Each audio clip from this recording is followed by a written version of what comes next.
It is now 7 o'clock. Okay, good evening, everyone. This is Monday, June 1st, and this is the Urbana City Council Committee of the Whole meeting. I like to call this meeting to order and ask that our clerk please call the roll, or clerk's representative. Council members Brown, Here. Colebrook, Here. Percy, Here. Jacobson,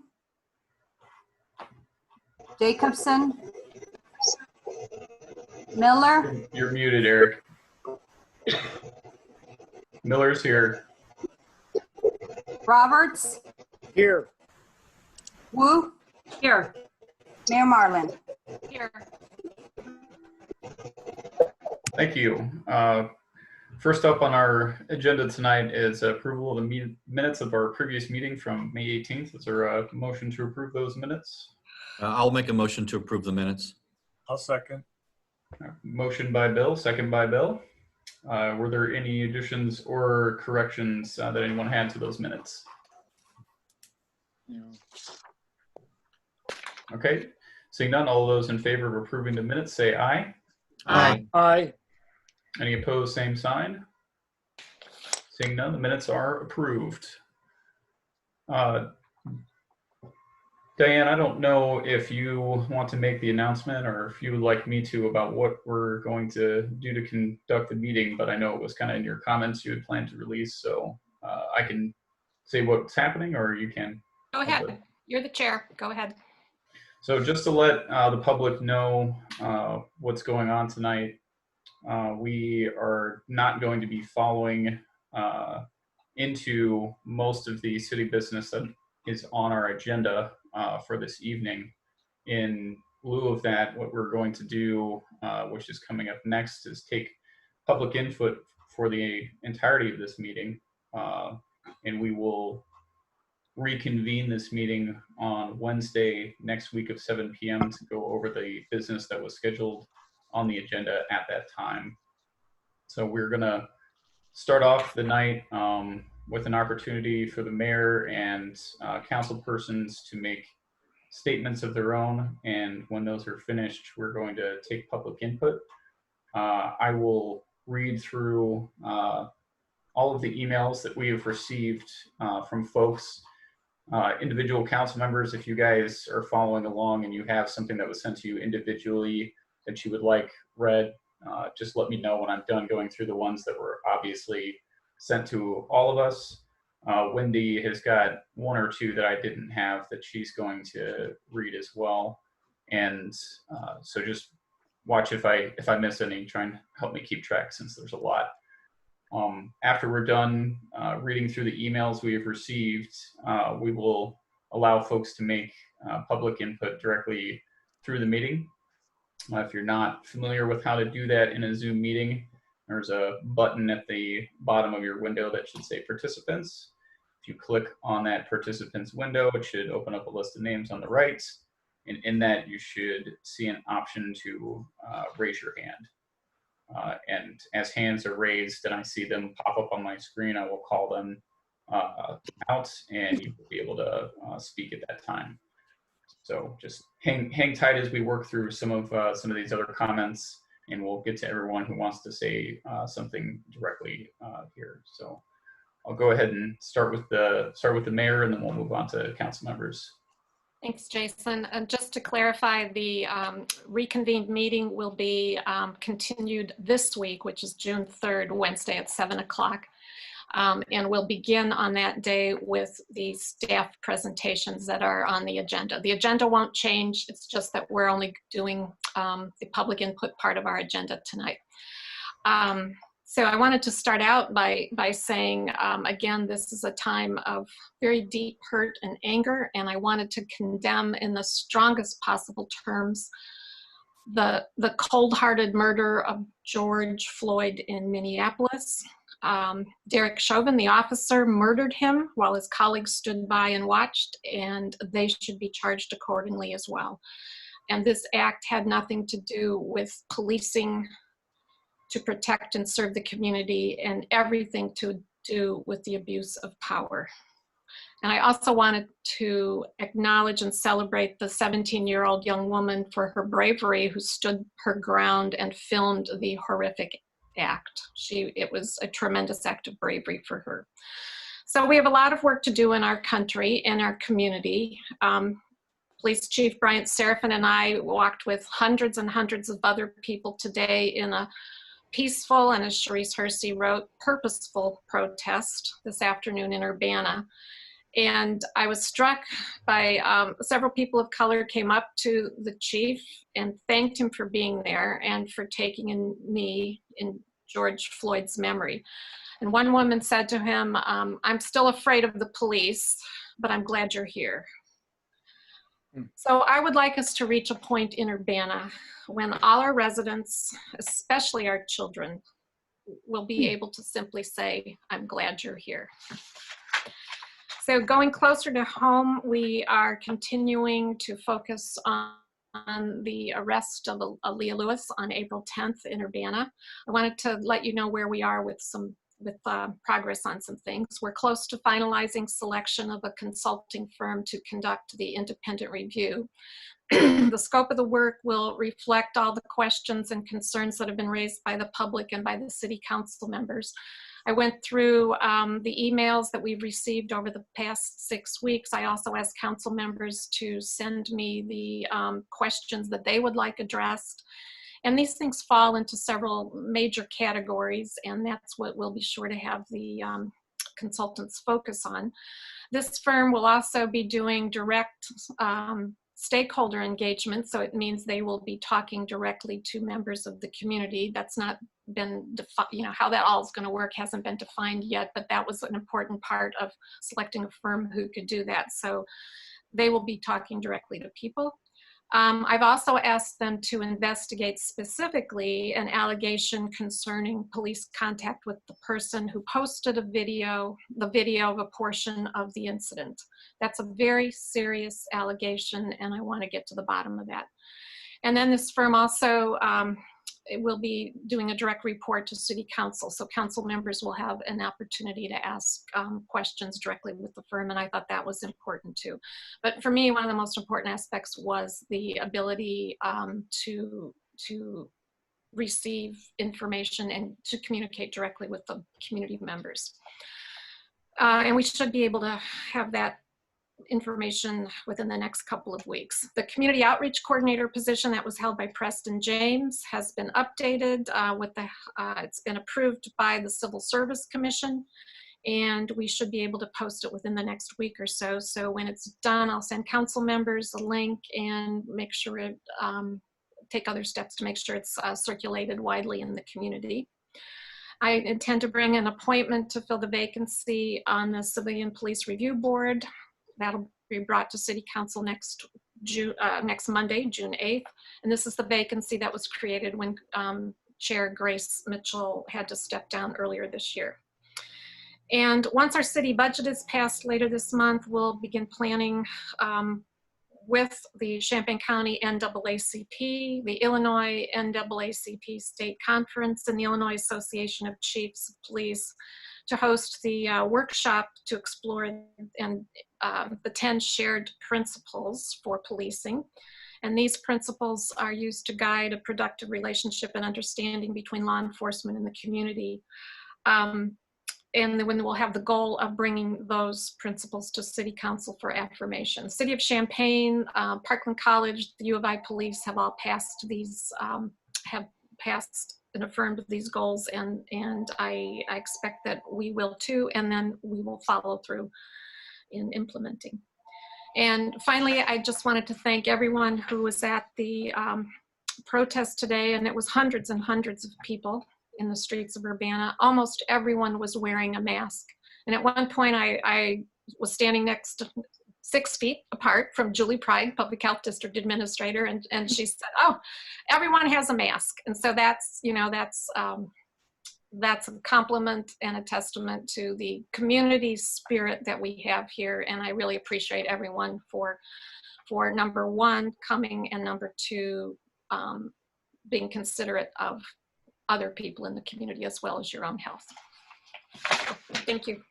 And I believe Chief Seraphin would like to say a couple of words too. Chief, if you're here, we'll take your comments before we do council. Thank you, Jared.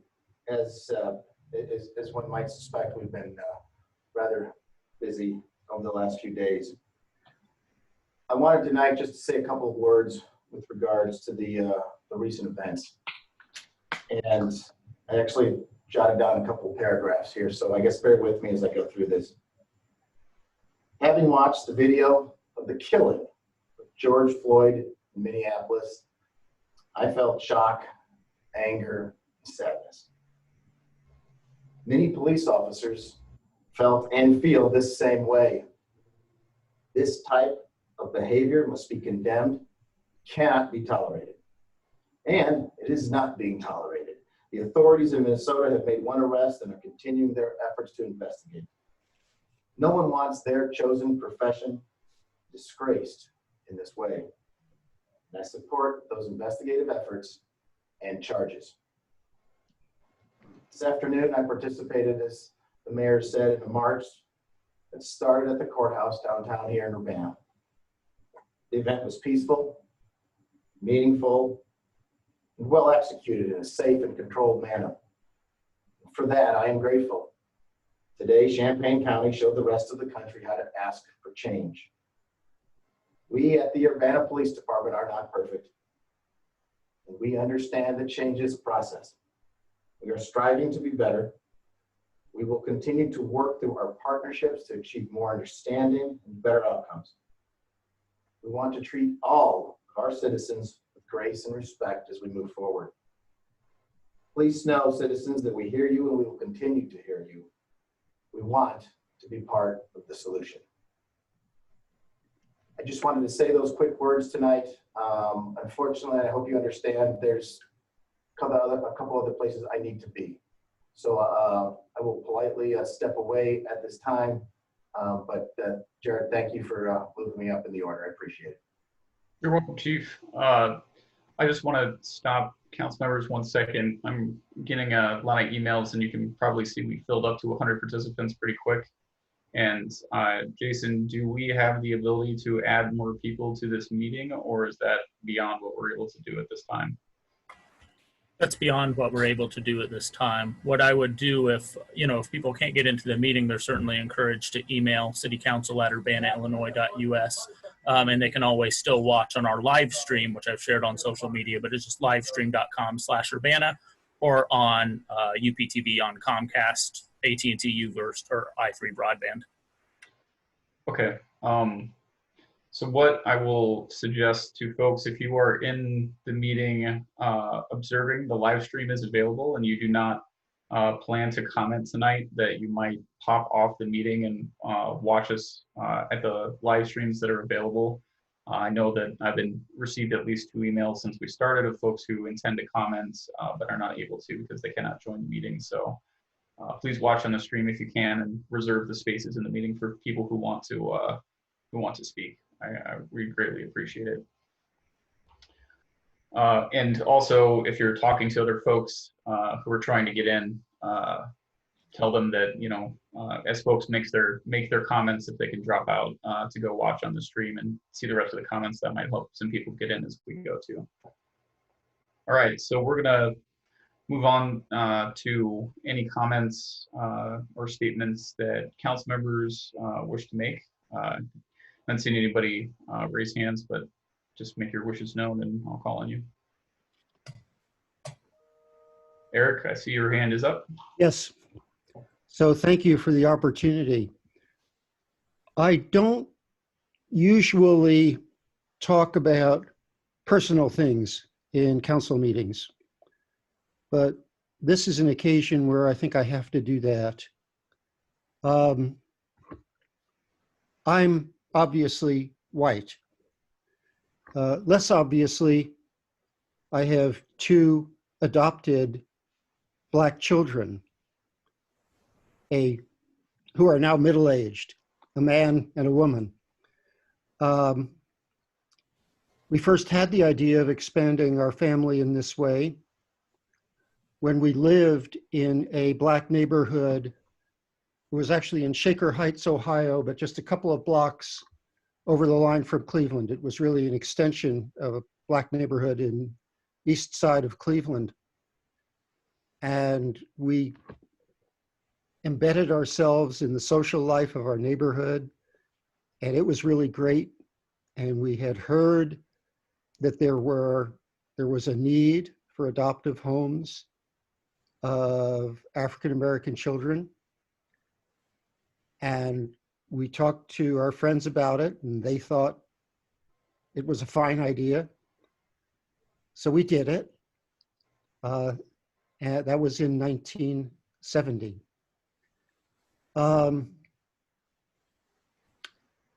So I don't know truly what it's like to be an African-American man, but I know what it's like to be the father of an African-American man.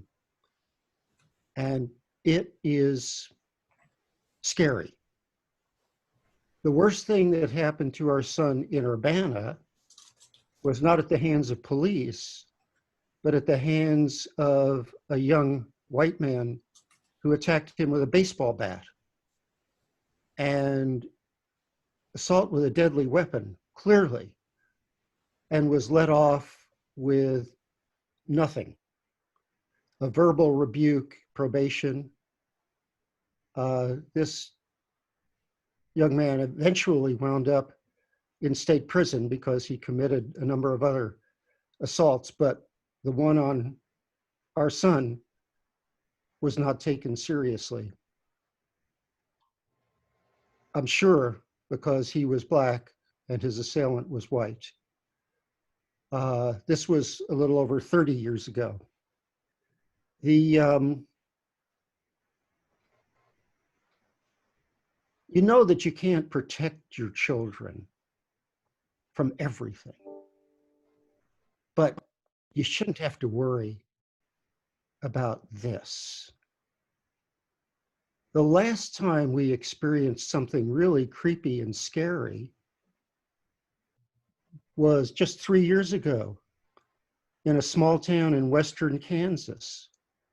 We had the habit, we went every couple of years on a road trip to Colorado, and we caravanned in a couple of different cars, and we reserved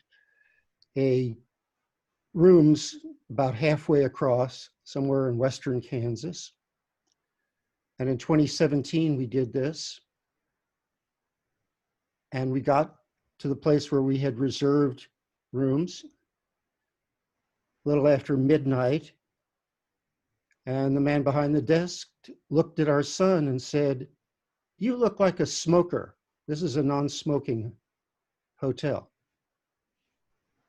And when I've told this story sometimes to white friends, they said, "Well, that's illegal. You should call the police." I said, the last person I wanted to interact with was the police in that town at that time.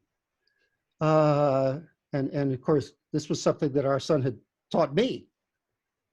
And we just got out of town as fast as we legally could and went on our way.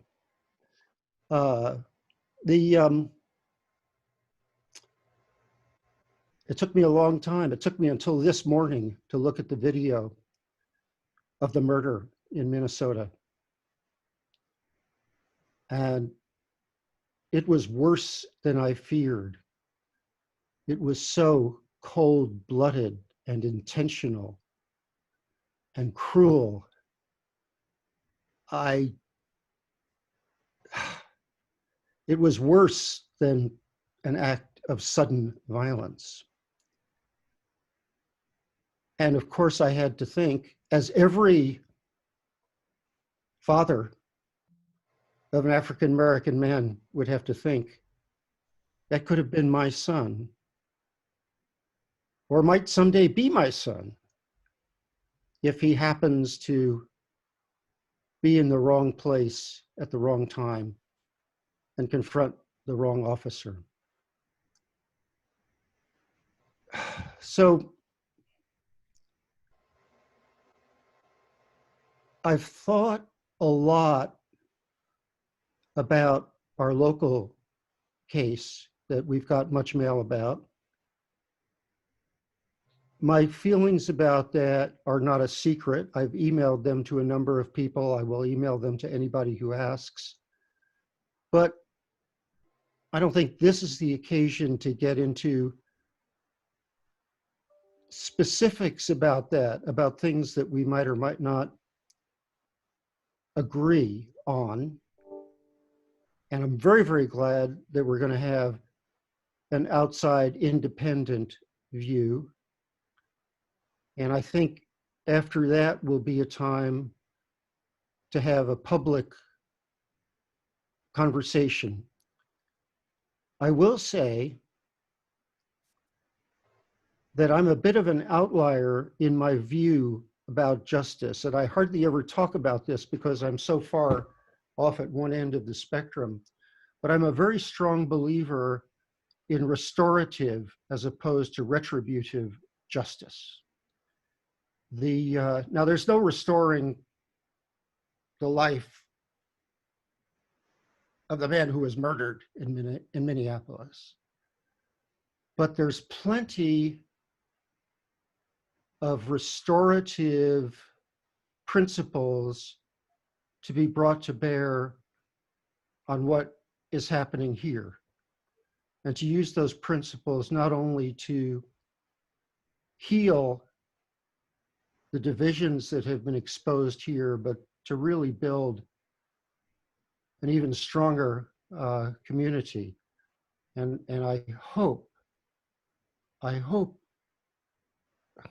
and if I were a religious person, I'd say I hope and I pray.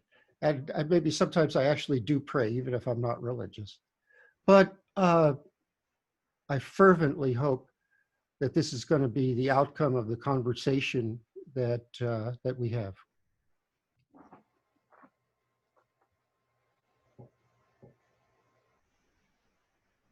Eric, thank you. I saw Mary Alice, then Bill, then Dennis. Thank you, Jared, and thank you, Diane, for allowing this meeting to be dedicated to hearing public input. I've written down a couple of my thoughts that I would like to read out to the public. Good evening. I want to add my voice in outrage regarding the horrific murder of George Floyd at the hands of the Minneapolis police. Sadly, this is not the first time we have watched an African-American die at the hands of police in our country. Peaceful protests have spread like wildfire across the United States, including here at our own community. Citizens are afraid of the very people who are supposed to protect them. The status quo cannot continue. I have listened to your comments at the council meetings. I've read all the community letters. I hear the concerns you raise. I have thought hard about what we can do as a community. I still have much to learn, and I appreciate all of the constructive comments and solutions community members have raised. The police have many laws, policies, procedures, contracts which govern their actions with the public. As a city council member, I want to work to shape those policies, procedures, and expectations of law enforcement so that they can better reflect the values of citizens of Urbana. Now more than ever, the city needs to work at rebuilding the trust in our community. I have seen other communities reevaluate their use of force policies to emphasize de-escalation. It is time for us to do so now. This is just one example of something that should be at the forefront of the conversation. From my perspective, and it sounds to me like many perspectives of the mayor and other council members, I feel that there are certain steps that we are taking and that we should continue to take. Number one, we've already asked for an independent review of the Aaliyah Lewis case, which I strongly support. We need to have a conversation at the city council level on how we can influence and help shape the police procedures. We need to create a concrete plan with community participation for a path to move forward as a community to ensure that the public has the trust of the police. And finally, we need to evaluate and retool the Civilian Police Review Board. Thank you. Thanks, Mary Alice. Bill, you were next, and then Dennis. Yeah, thanks, Jared. I don't have anything prepared. I do have a few thoughts I jotted down. I too am sickened by the really disgusting murder of George Floyd, and I was really appreciative of the turnout today at the march and protest and the words that were spoken and the really all the thoughtful people that were there really caring for the community and wanting change. I think we need to make sure not to lose the moment to make meaningful change and meaningful citizen oversight of the police force. I think we put in a lot of systems. Are you guys getting feedback? Okay. Yes. We put in a lot of systems to try to make things work. We have rigorous hiring policies, psychological testing, but do we follow up on that to see if it's successful for pre-hires? We have crisis intervention training, mental health first aid, how much follow-up and how much repeat training goes on in that direction to make sure that's effective. The council put in place residential preference points to try to get more police hires to be locally. How are we doing there? What's our African-American police population these days? There's a lot of things we haven't been following up on, and that's a failure, I think, of the council and of staff. And I think looking at the CPRB reports, it's obvious. George deserved to die because a nigger. He's a nigger. He's a nigger.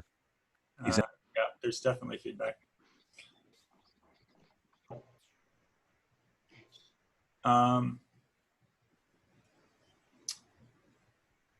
So I think the CPRB reform is primary on people's minds.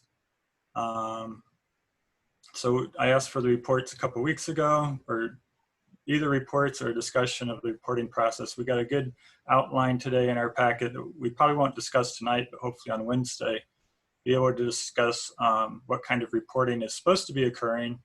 And I think it will give us a chance to provide input into what we want to see in the annual report. And we don't want to just see how many cases there were, how many taser displays there were.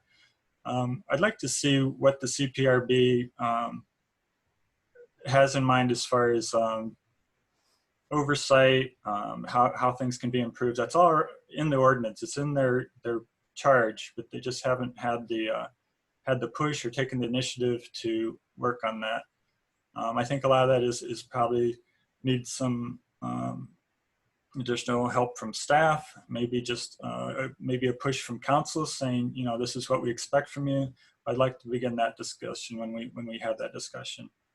I think the de-escalation training we've talked about over the past 5 or 6 weeks, I think that's a important thing to emphasize, like Mary Alice was saying.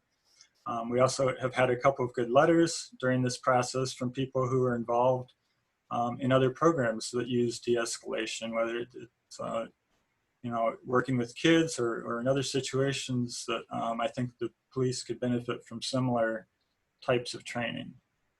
I think also I realized or I discovered during this process that Champaign has a citizen representative on the Internal Use of Force Review Committee.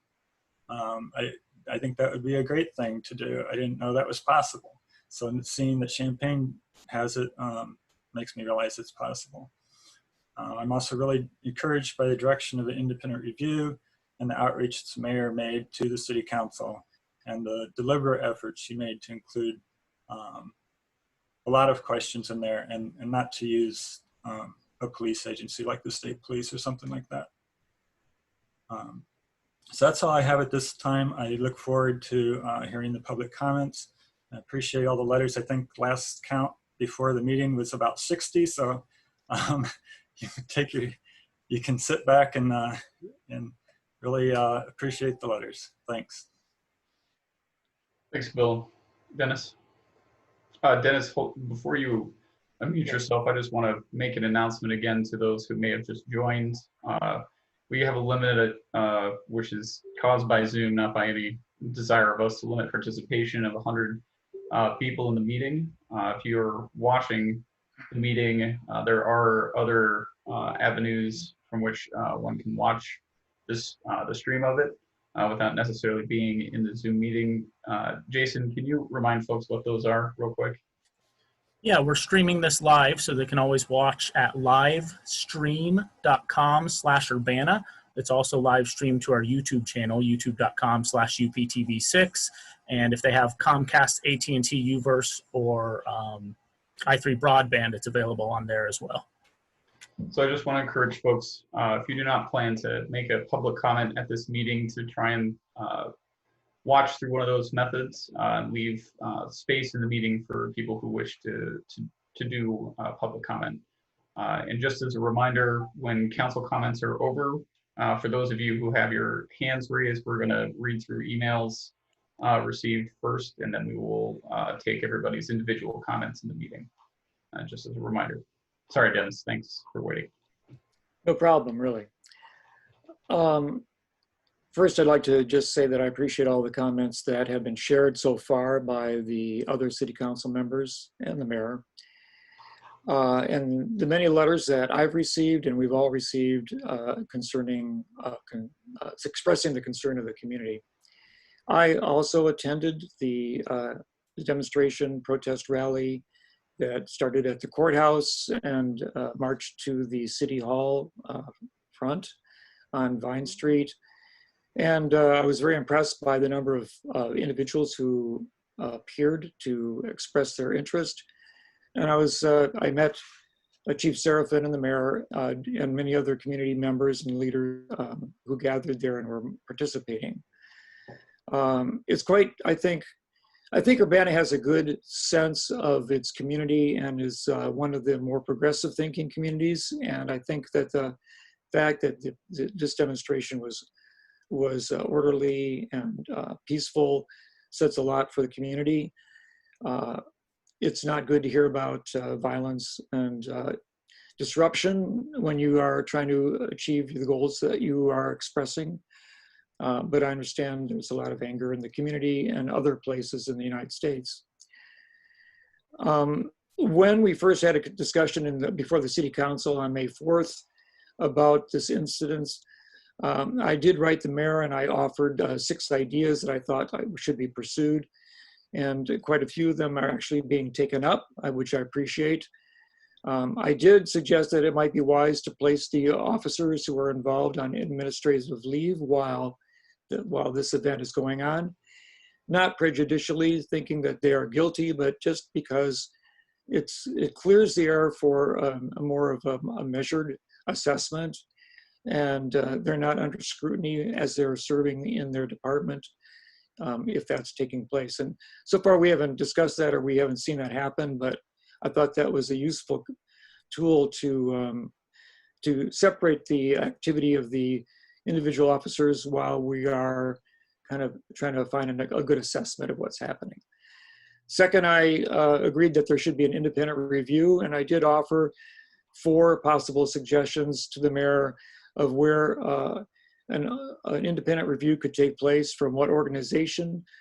It's true that 3 of them were from various Academy of Polices in the state other than our own local academy. And one of them was to contact the Illinois Municipal League for guidance on finding an independent reviewer. The third thing was that I discussed the value of a public forum. And I would say that if we hold a public forum, and I think it would be useful to explore the community's interests in finding new paths to assess police activity and practice, and to understand it perhaps more thoroughly, that would be a useful thing to do in the community. And I also wanted to express support for the reactivation and maybe further involvement of the Community Police Review Board. It would probably be within their mission to hold such an educational forum in the community. And I would support them to also promote fairness and unbiased interactions between the police officers and the public. And, finally, I did recommend to the mayors 7 questions that I thought would be of use to send to the mayor and to the independent review individual who's going to come and explore what the activities of the officers have been. So I gave 7 specific questions about policy in our department. So going forward, I think, some optimism. I think the community is expecting a good positive result from this and some interaction. They've provided a lot of suggestions via their email. And I think that they should know that we hear this, we're taking it seriously. This is not something we're gonna blush over just because we protect the brotherhood of the police. I think we respect our police, but of course we expect them also to do the very best that they can during any kind of interaction with the community. So a review of nonviolent interaction policy is, of course, probably what's uppermost on most people's mind. So I just respect this possibility. I know we're going to hear a lot of comments tonight, and I think if the community will bear with us, I think that we'll do the best we can to actually answer and satisfy a lot of the questions that have come up. So that's my thoughts tonight. Okay, thanks, Dennis. Charisse? Hi, and I didn't necessarily prepare anything tonight either. But I did want to comment regarding the unfortunate and awful and brutal murders. Actually, George Floyd was one, Breonna Taylor's another, Ahmaud Arbery was another, in such a short amount of time. But this is not something that is new within the Black community. When Du Bois was over the NAACP, he used to hang a flag out that would say, a man was lynched yesterday, or put a number of how many had been lynched. And somehow we're in the 21st century and this is still happening. We're not hanging from a tree now, but we are still hanging. And I would like to thank the mayor and everyone in the community that has, I'd like to thank the mayor for forward thinking about how this may affect our community. I'd like to thank everyone in the community for the patience and the strength. It takes a lot more strength to hold your peace and to be peaceful when you're angry than it does for you to be enraged. And for the people in the community that just today being in that, and I've been in marches before and stuff, and this was peaceful, it was decent, and it was in order, as I would prefer everything to be that I would be involved in. And it takes a lot more strength to keep that than it does for a person to be angry and say angry things and to um, foment chaos. And I can only say I know I've talked to the chief of police regarding what my ideas are going forward, and my discussion with him that I just have on a one-to-one basis is um, how we can actually have the police officers, maybe there could be some bias training. That's one of the first things that we talked about, is how everyone needs to be more cognitive of the biases that they may have going in. And let's not anyone say, oh, I don't have any bias, I'm a flower child. Well, we all do, all of us do, one way or the other. I would like, I had a discussion with another council member about the CIT, the what's it called, Jared? The CIT training, the crisis intervention training. Intervention training, Mhm. that I maybe that's something that all of the police should have, and maybe that would actually be helpful in any event that where there might be some type of conflict, possible conflict. But mostly what I wanted to say tonight is just that I am proud of the city of Urbana. I am proud for how we managed to handle the crises that have been just sweeping over the nation lately, and how empathetic and compassionate we tried, at least put the attempt to be, for the citizens in the city of Urbana. And I want us to continue to do that and to be thoughtful going forward of how we can improve ourselves, not just as a city government as members of the city government, but as a community at large. So thank you. Thanks, Sharice. I want to just take a moment and apologize to the public that we're getting some Zoom bombing incidents here. Jason is doing his best to try and remove these folks, but obviously our meeting has caught the attention of some people who want to do no good in our world and are attempting to disrupt our meeting as much as possible. We're going to try and keep moving forward through this.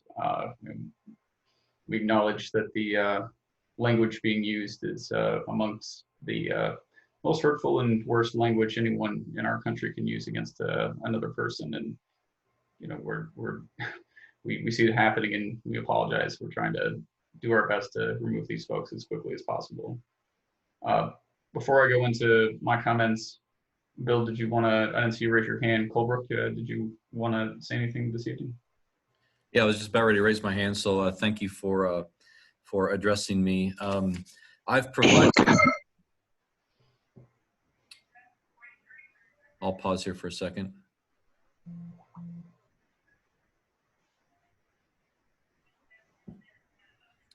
I've provided more extensive comments in previous meetings. I too don't like to talk about my personal life or my professional life, but I think it takes a greater context in this discussion. I'm proud to be an active law enforcement officer. I've been in the business for 34 years. I'm a chief of police at Parkland College, and I'm proud of that. I can assure you that good cops are sickened by the actions of the officer in Minnesota. He violated his oath and he violated his badge, and he needs to be held accountable. I'm actually joining from work. I've been here since yesterday afternoon. My job as a supervisor and administrator is to supervise my officers who have been out in the community, responding to calls for service with all the other area law enforcement agencies up in the North Prospect, North Neal area, other places in Champaign-Urbana, working alongside all of our partner agencies, including Urbana PD, U of I PD, the County Sheriff's Department, obviously Champaign PD, State Police, responding to calls for service to help make this city both cities.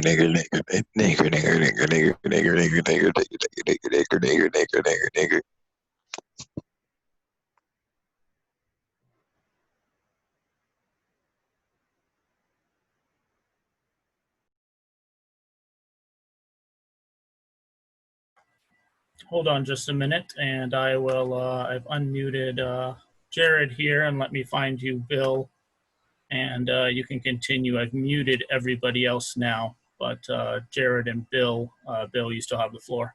Okay, thank you. I appreciate it. My comments are about ready to conclude.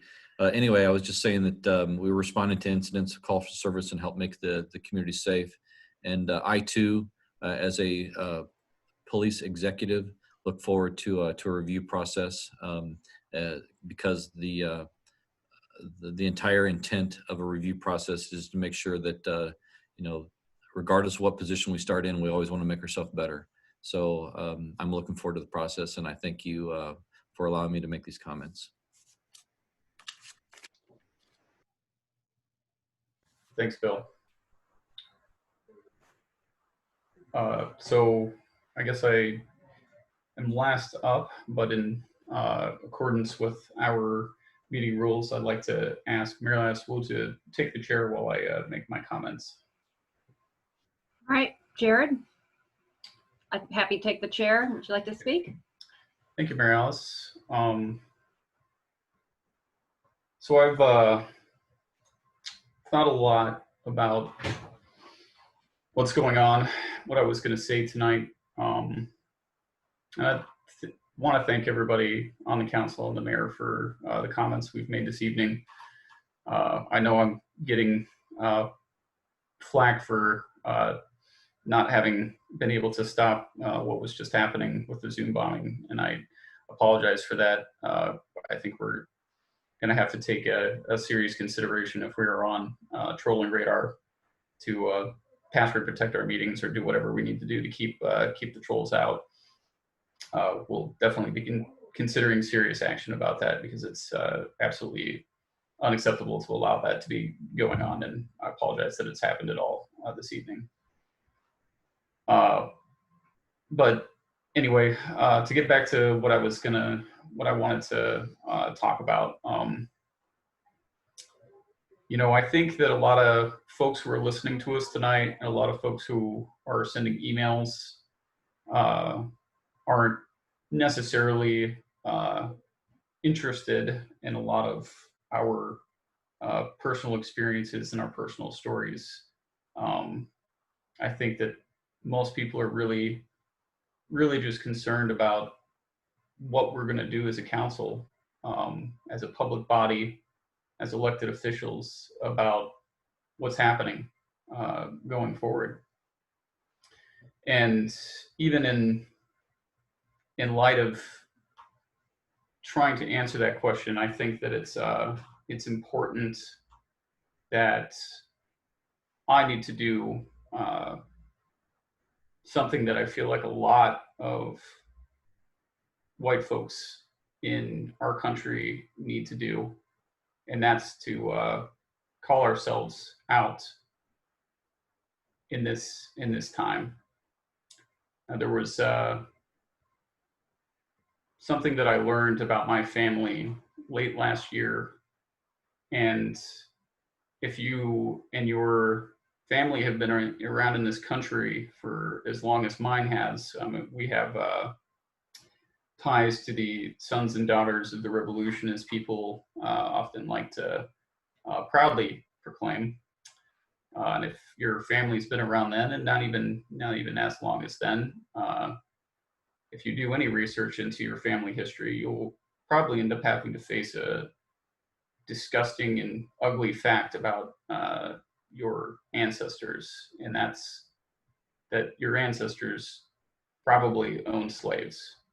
I found out earlier, like I said last fall, that there are clear records that my ancestors owned slaves, and that you know, I really feel like if there is ever going to be healing, if there's ever going to be a way for us to move forward in this country, this is something that each of us as white Americans is going to have to face and look at the ugly truth of. And, you know, I cannot even hardly express how shameful I feel knowing that, and how shameful I feel knowing that it was somebody I'm related to directly. A lot of people I was related to directly. And it's probably a truth about a lot of us, most of us, all of us. And, you know, we have to face it. You know, and I'm saying it, and I'm bringing it up because I want people to know that I understand what that means for how things have come from generation to generation to generation to generation, you know, 10 times over to me, and who I am, and where I'm at in my life, and how I sculpt my views of this world. And I know that my mind was poisoned through the things that have come down from that past and that history. And it is poisoned today. You know, I'm not, I have a lot of allyship in progressive movements. And, you know, I try to do the best that I can to be a voice for people who don't have the position that I have, who don't have the privilege that I have, who don't have the place that I have in life. And I try and have come a long way in learning about that, but that doesn't mean that I don't still have those parts in who I am. You know, I have shamefully othered my Black brothers and sisters. You know, I have felt afraid of Black strangers who I did not know. And I have looked at groups of Black people, especially young Black men, and been suspicious of them. Even in my recent life, even in my recent experience, I've done this. And I hear myself do it, and I'm able to stop it and say, you have no reason to think that about those people. You don't know them. You don't. Why would you do that? And I've learned to try and stop that voice. But I would be lying if I didn't say that it was not there, because it is.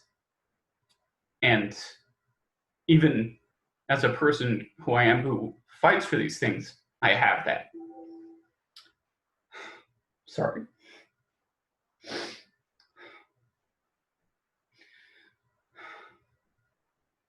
And I feel like, you know, there's no way that we as white Americans, without accepting this truth about ourselves and bringing it into our hearts to really understand what it means, are ever going to be able to heal what has been done in this country. 400 years of this trauma that we have inflicted on Black Americans, you know, we're still dealing with it today. Still dealing with it today. You know, I just think that people, we need to talk about it. We need to be real about it with one another, to acknowledge that this poison exists in our minds. And a bunch of you heard it here tonight with people saying the N-word in our meeting just because they've got nothing better to do in life than to do something that damages another person. It is a disease of our minds. It is a disease of our souls. And it has been here since this country was started. And if we do not say it, if we do not call it out, we will not be able to move forward. There's nothing that we can do if we don't start there. So I wanted to say that because I want people to know that we as white Americans, especially those of us in positions of leadership, have to do this work, this hard work, to make other white Americans understand what this is, and that this poison is in us, and that we have to get rid of it. You know, there's a lot of things that people can say, but I can definitely say that it is not the responsibility of Black Americans to fix the problems that we, white Americans, have created in this country. It is our responsibility. And that's a lot of hard things to say because, you know, what I want to ask the council and the mayor and the city staff and the Urbana Police Department is not going to be an easy thing to do. And I don't know how realistic, you know, how we go forward becomes a reality if we can't start there together and use that to understand how we have to change what is going on with police departments around this country. You know, I think it is 100% clear that, to me, that the status quo of how police exist today cannot continue. You know, I am not interested in seeing reform. I think it's evident that reform has failed our Black and brown brothers and sisters. You know, 6 years ago, we were in this situation with Mike Brown and Eric Garner, and, you know, President Obama was in office, and he implemented a program called the National Initiative for Building Community Trust and Justice, which was a, you know, I think it was 250 something, I don't know. There were millions and millions and millions of dollars that were put into this that were made available to police departments all over the country. Ours included, benefited from this, and still I believe we used a grant from that program to purchase our body cameras not that long ago.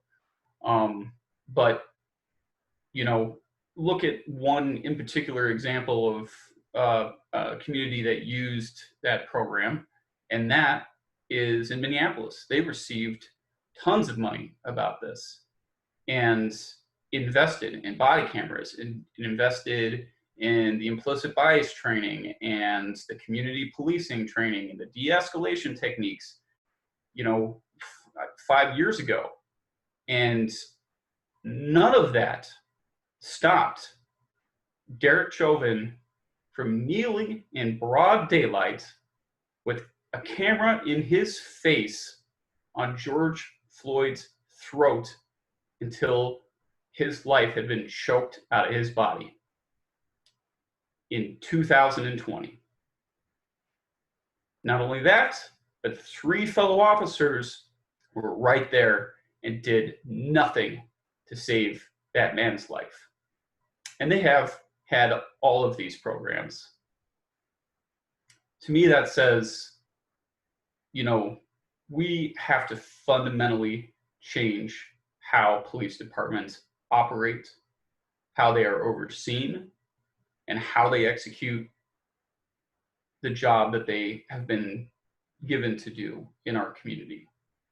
To me, that means that our community needs to be directly involved in setting the budget for our police department. The community needs to be directly involved in the adoption of policy and procedure of the police department. They need to be directly involved in approving our union contracts and be given true and real power to decide and enforce disciplinary action on police. You know, ultimately what this meeting means is that as soon as it is within the city's power, I believe that we should call a special meeting, as many have called for, to discuss exactly what I'm talking about. To receive presentations from public, to talk to the public about what we're really going to do about this, what we're really going to do about getting this change to move forward. And I understand that the city is in a very difficult position right now due to the COVID pandemic. And, you know, it's not going to be something we're able to do quickly, but I'm committed to seeing it through. And I hope that other council members and folks will be along to make sure that we do something that means something real, and we don't just gloss over the surface of these deep-seated issues. And, you know, I'm sorry for the emotion. I'm sorry that was a lot, and I've taken up enough time. But I want to thank everyone for taking the opportunity to listen to me. I greatly appreciate it. I'm getting, we're having a big problem with folks doing these things in, so I think we're gonna adjourn this meeting. Or not adjourn, but we're gonna continue the meeting until next Wednesday. I apologize that this keeps happening, but I don't think we can continue with all the Zoom bombing that we're getting happening tonight. So oh, Mary Alice, I see you waving your hand. I'm sorry.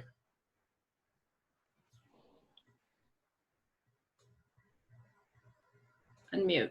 I was muted and I couldn't say anything. So Jared, I have the chair right now. Oh, yes, you do. I'm sorry. Would you like the chair back? Sure. Okay. All right. It's all yours. Thank you, Mary Alice. I guess I'd like to get a quick consensus from council if we should withhold the meeting. I'm getting lots of emails with people saying we should stop because of the Zoom bombing that's happening.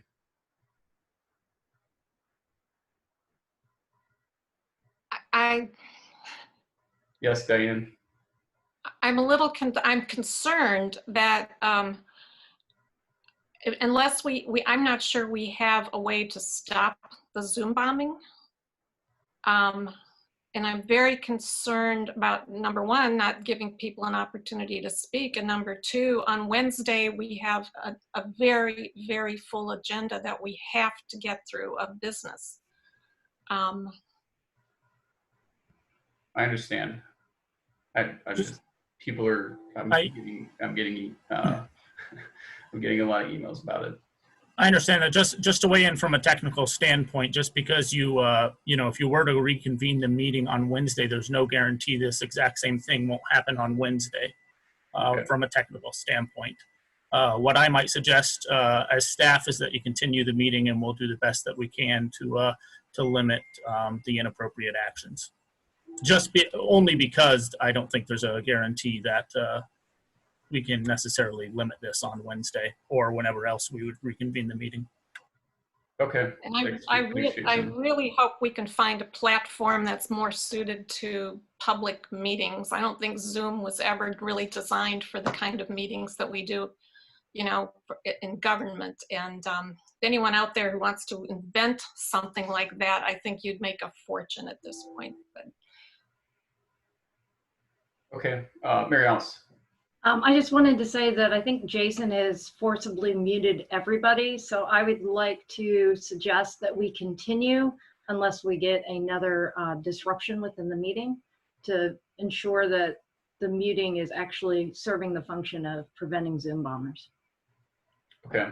I think we're not getting any audio ones anymore. I had my screen down while I was speaking, so I didn't see, but the last video one that had been popping up, because when people join, their video automatically pops up. So it's kind of hard to stop those from appearing. But I just want people to know I'm getting emails as we're talking right now. So I'm watching, and it sounds like everybody wants to continue with the meeting. So I think we will do so. Charisse, I see you with your hand. Oh, sorry. All I want to say is that I think we should continue with the meeting. I think whoever's doing that, this is exactly what they want us to do, is to stop the meeting because they're sickos.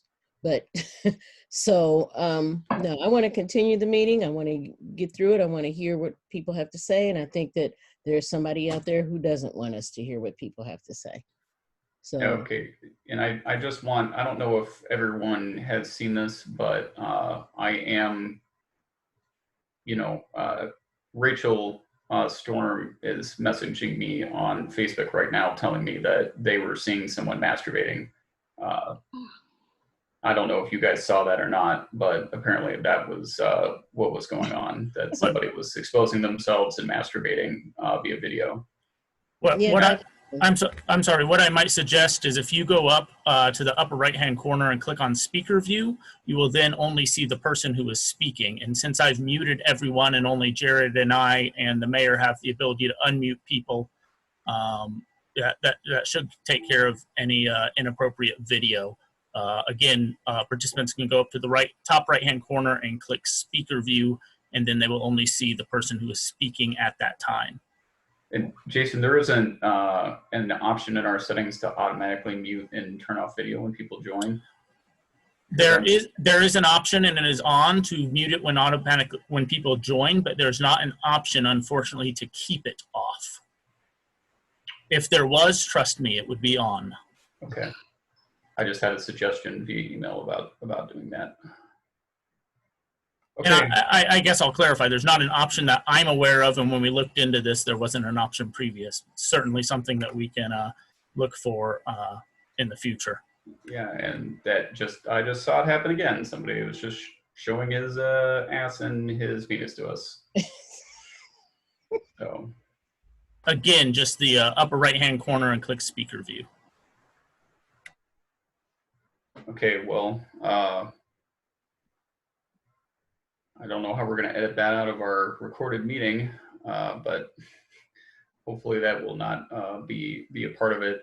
I really want to apologize to everyone that this is happening. I don't know how they got a hold of our meeting, but it sounds like the consensus is here. The people are here, and I'm also seeing a lot of calls that we should hold it anyway. So we're going to do our best to deal with it. Let's continue on. The next thing we were going to do was read comments that we received via email before we took participant comments, which will obviously have to be another one. I'd also encourage folks that you can email City Council at urbanaillinois.us if you would like to submit your comment there, and it will be read into the record. I've gotten quite a few since we organized some of them for tonight, so please, we're going to try and get everybody in as quickly as we can. I'm trying to do my best to handle all of what's coming in. All right, so as I had mentioned before, I'm just starting in order of which they were received. I think that that for me means that we start with Jane McClintock, who was responding to a conversation she had had with City Administrator Carol Mitten. She said, "Hi, Ms. Mitten. It was a pleasure to chat with you briefly a bit ago. Thanks for taking the time to consider my concern. I've attached the letter I'm referring to as your reference," and she attaches a letter that mentioned why the city was not able to process her complaint under the CPRB ordinance. She said, "It is absolutely critical that we interpret or change the CPRB ordinance in a way that is fair and can actually provide some level of oversight of police actions in Urbana. As I'm sure you are aware, our CPRB has seen a paltry number of complaints that have been submitted, and further, very few complaints are submitted in the first place due to the onerous nature of the process. My complaint is rejected on the grounds that I was not physically present at the site of the incident. The ordinance reads, complaints shall be based upon a first-hand account either by a person involved in the incident or a witness to the account. I argue that I witnessed the incident with my own eyes, in my own body, firsthand via video. We all have. If this interpretation is unjustified in your eyes, we must change the ordinance. It is far too restrictive and indeed ridiculous to have a civilian review board when it is so restricted as to what they are able to review. Are only the victims of police brutality able to file a complaint? It seems a lot to ask of them when they are traumatized and terrorized by the police. Look forward to the council's discussion of CPRB on Monday and speaking with you further about this matter." And just to remind the public that we are not going to discuss that. We will be discussing the CPRB on Wednesday of this week at 7 p.m. All right, next I have Kate Ross. Urbana City Council members, over the past few decades, we have seen police act with violence, even when filmed, because they believe they will not be held accountable for their actions. This needs to change. I ask that Urbana makes restitutions for the most recent act of police brutality and drop charges on Alea Lewis. There should be an independent investigation during which the officers involved should be placed on leave. In addition, the Civilian Police Review Board should be empowered to have true, meaningful oversight of the police department. Thank you. Next, I have Megan Brunning. This was sent to me directly. I am a Urbana resident, and I'm writing in support of de-escalating training for all police officers. I believe this is important training for officers in every community. She said she came across an article about that topic in the News Gazette and linked it.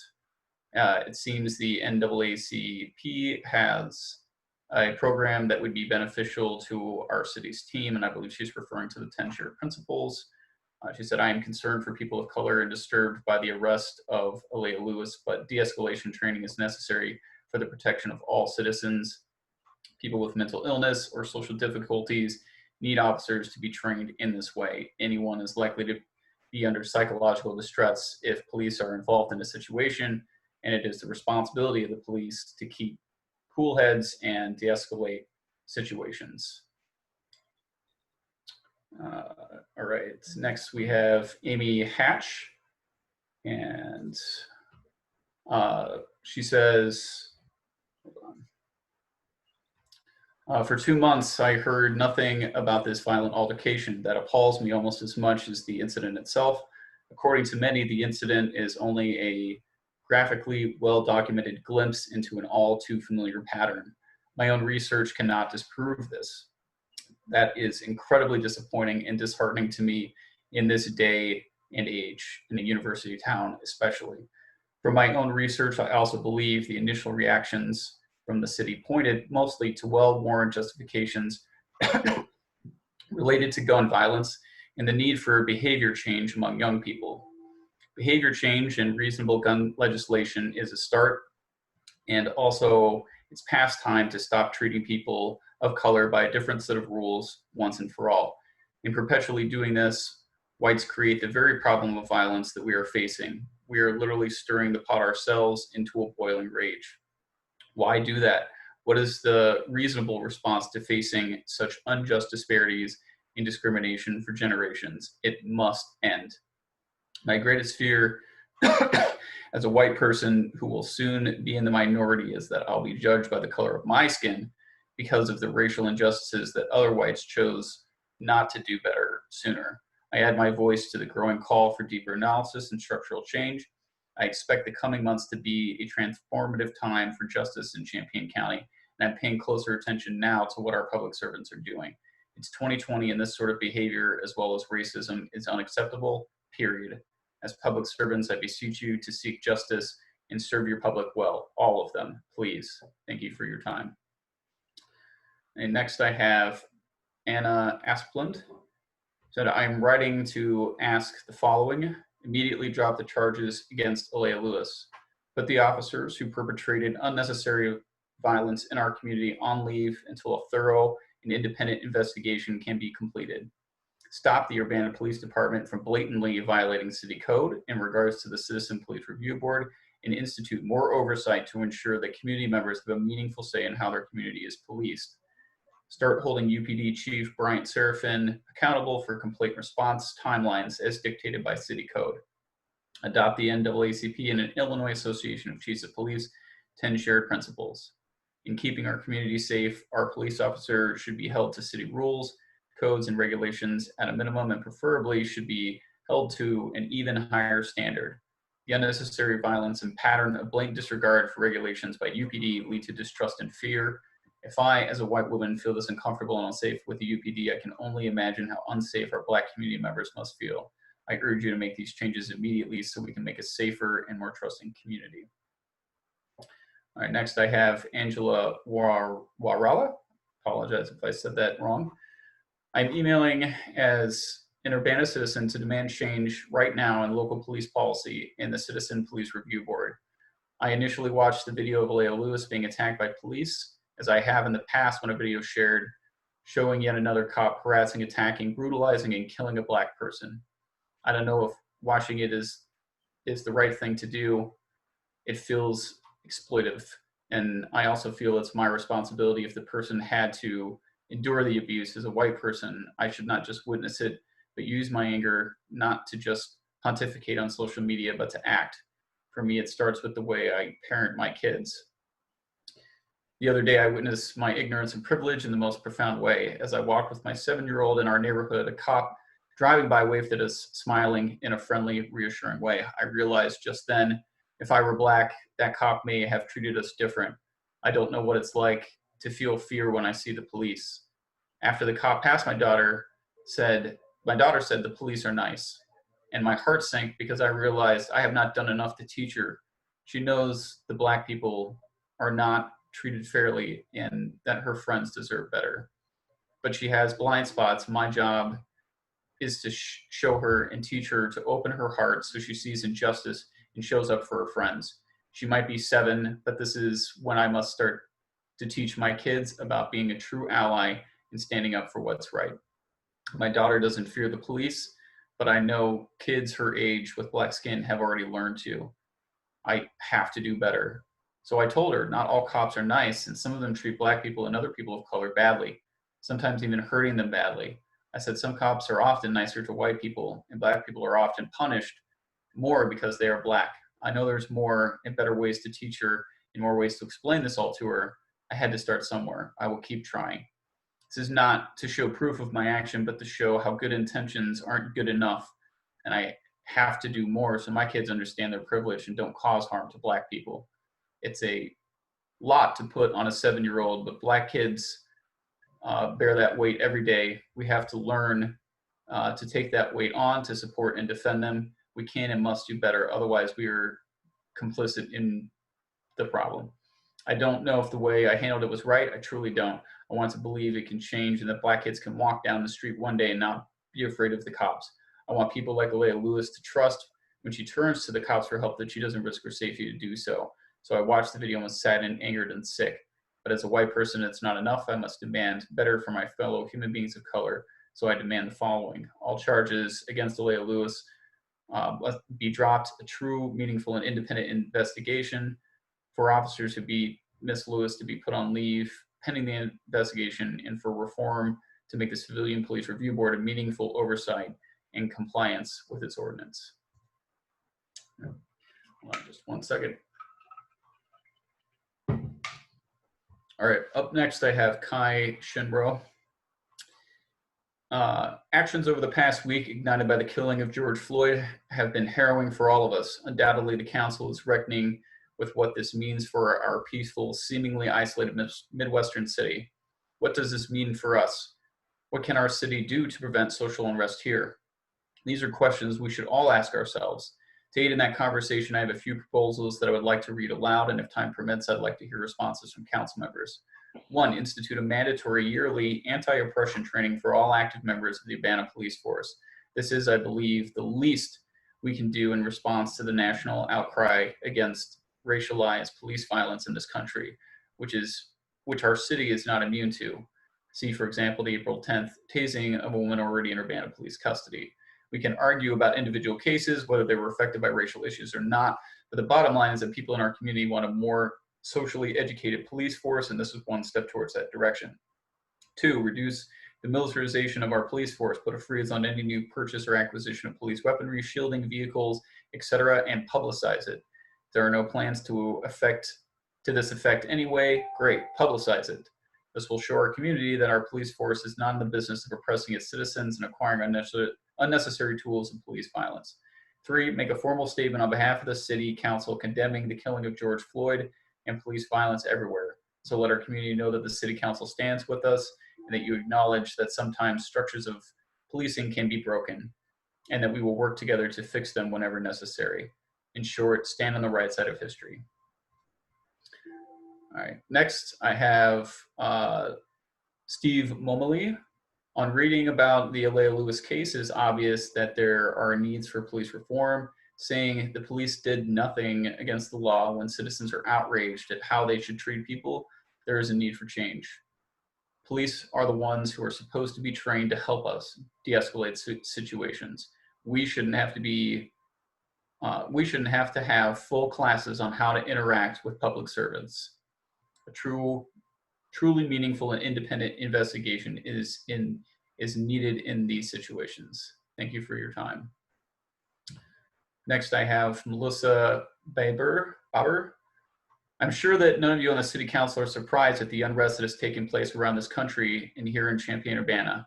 In order to ensure the safety of our communities, primarily people of color, action needs to be taken and reform needs to take place.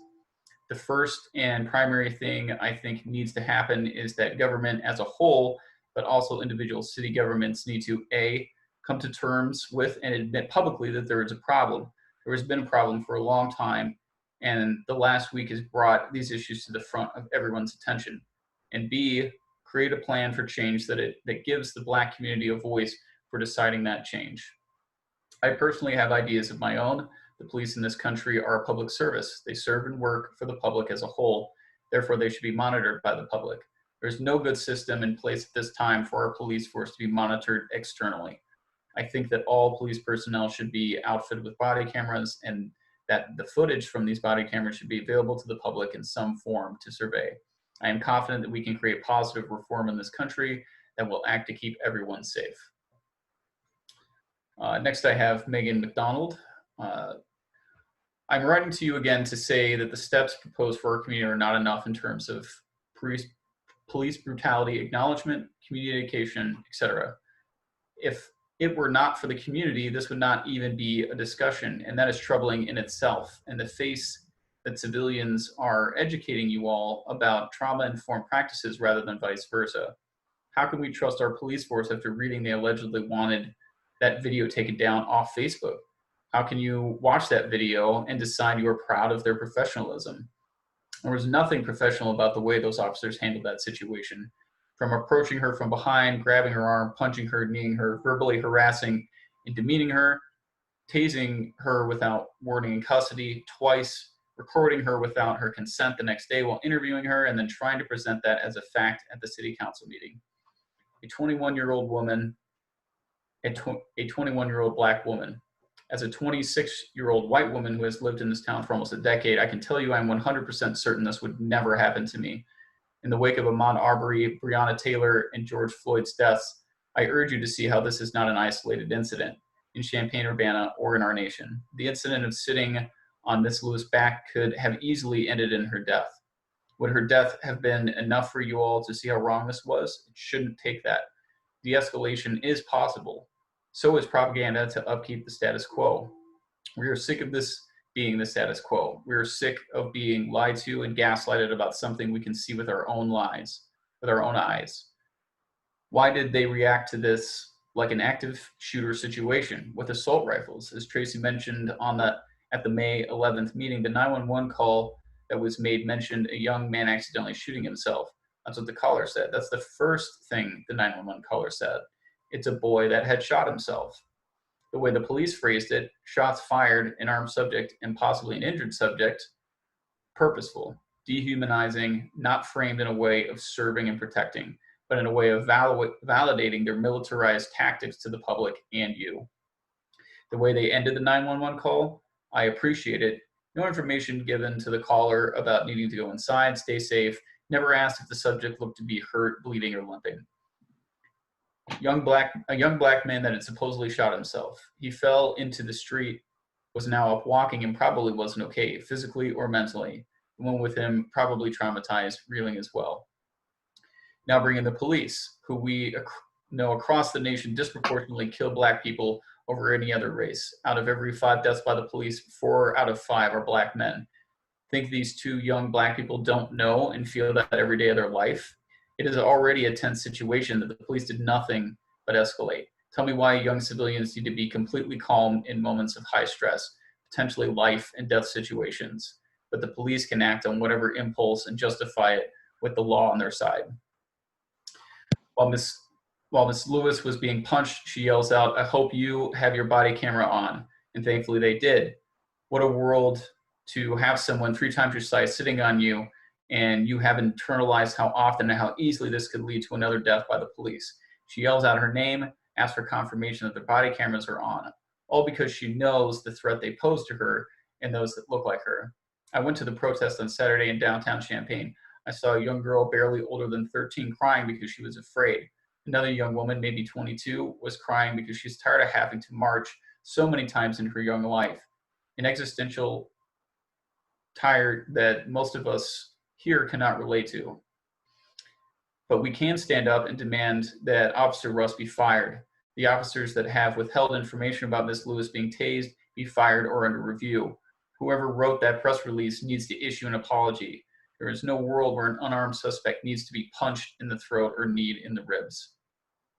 We have seen the results of what happens when police think they can sit, knee on a black person's back with impunity. I do not want to see Urbana become more militarized and have this behavior become normalized. Arrest the cops involved with this incident. At the very least, fire them. Drop the charges against Miss Lewis. Come out with an apology statement for Miss Lewis from the UPD and City Council. Have the workshops that you want, but know that is not enough. Make the police listen to the community, not the other way around. Nothing less will suffice. P.S. If the officer in question wants to explain what he meant by "you need to act like a lady," I would greatly appreciate it. I'm sure his sexism had plenty to do along with his racism. All right, next is Sharon Irish. Dear Mayor, City Council members, Civilian Police Review Board, and the Human Relations Office. First, I hope you're healthy or as healthy as possible during these very difficult times. I appreciate the hard work you do, and this message is not intended to drag you down, but rather to offer up some possibilities that I would like to work with you to address. I believe we have an opportunity now to approach challenges of safety and well-being in Urbana, at least in alternate ways. I don't imagine changes will come easily or quickly, and I know that some of you have been working towards increasing justice for all for many years. I'm most grateful for that. Fear and distrust, my own included, make these conversations very difficult. Improving police practices is a step that I imagine has support among you, including working with the organizations like the ACLU to increase police training and de-escalation and monitoring the effectiveness of that training. But along with many others, I am questioning reform versus abolition of the police. I have been going to protest about police militarization, abuse, and violence since the late 1960s. As Dylan Rodriguez noted in 2017, it isn't police brutality, it is policing that is the issue. I have attached a PDF from the group, Critical Resistance, and a short video from the leader. There's a link there of Critical Resistance, both of which I have found helpful in thinking about different directions for community safety. I agree with most of the recommendations, not all, but given careful thought that CR has given to these issues, I think the materials are a great starting point for discussion. Thank you for your consideration. All right, next I have Mark Becker. Hello, thanks to the diligent work of many community and civic leaders, the Civilian Police Review Board has endeavored to provide a structure of accountability to support transparent relations between the community and the local police since 2007. Since that time, however, the review board's effectiveness has been limited by a noticeable lack of investigative and disciplinary powers in relation to civilian complaints against the police.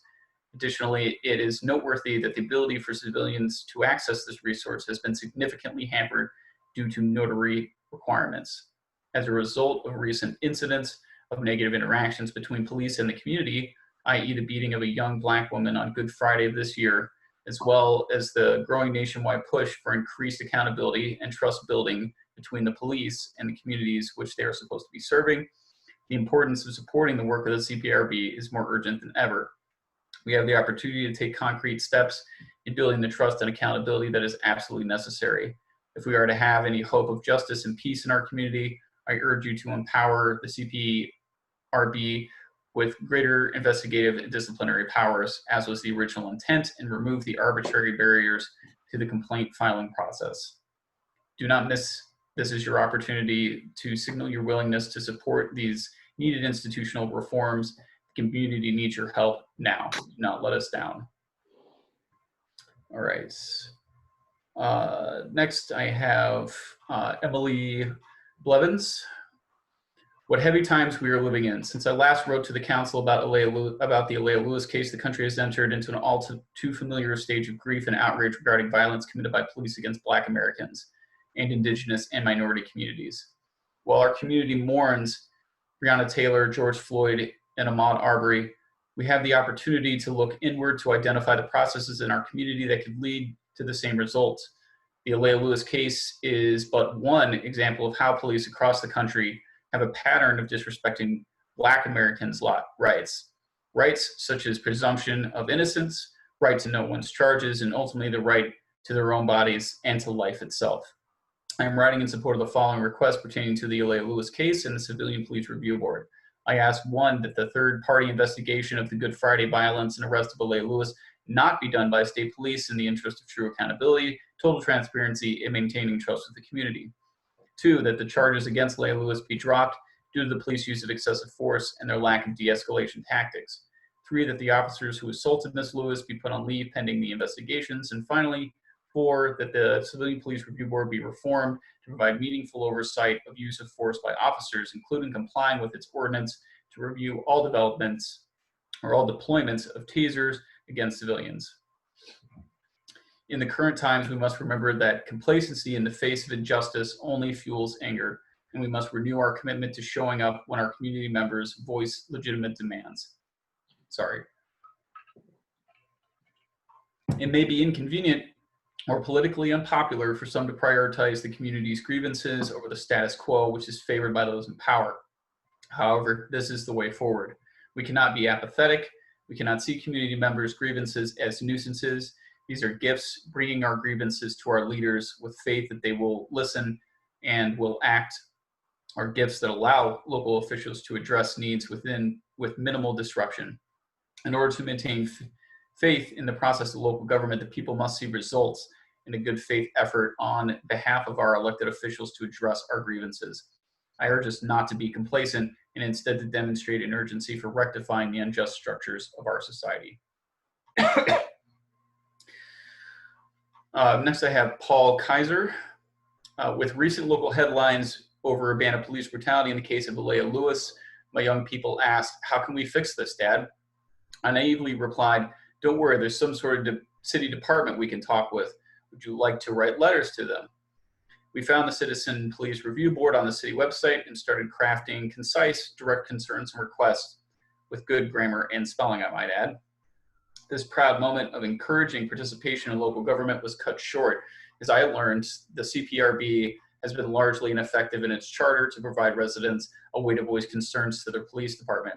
I have full confidence in new CPRB Chair Mikhail Lubyansky, but I'd like to see a full review of CPRB processes so that we can make changes and the board can properly receive and take action on resident concerns, whether they are written in crayon or otherwise.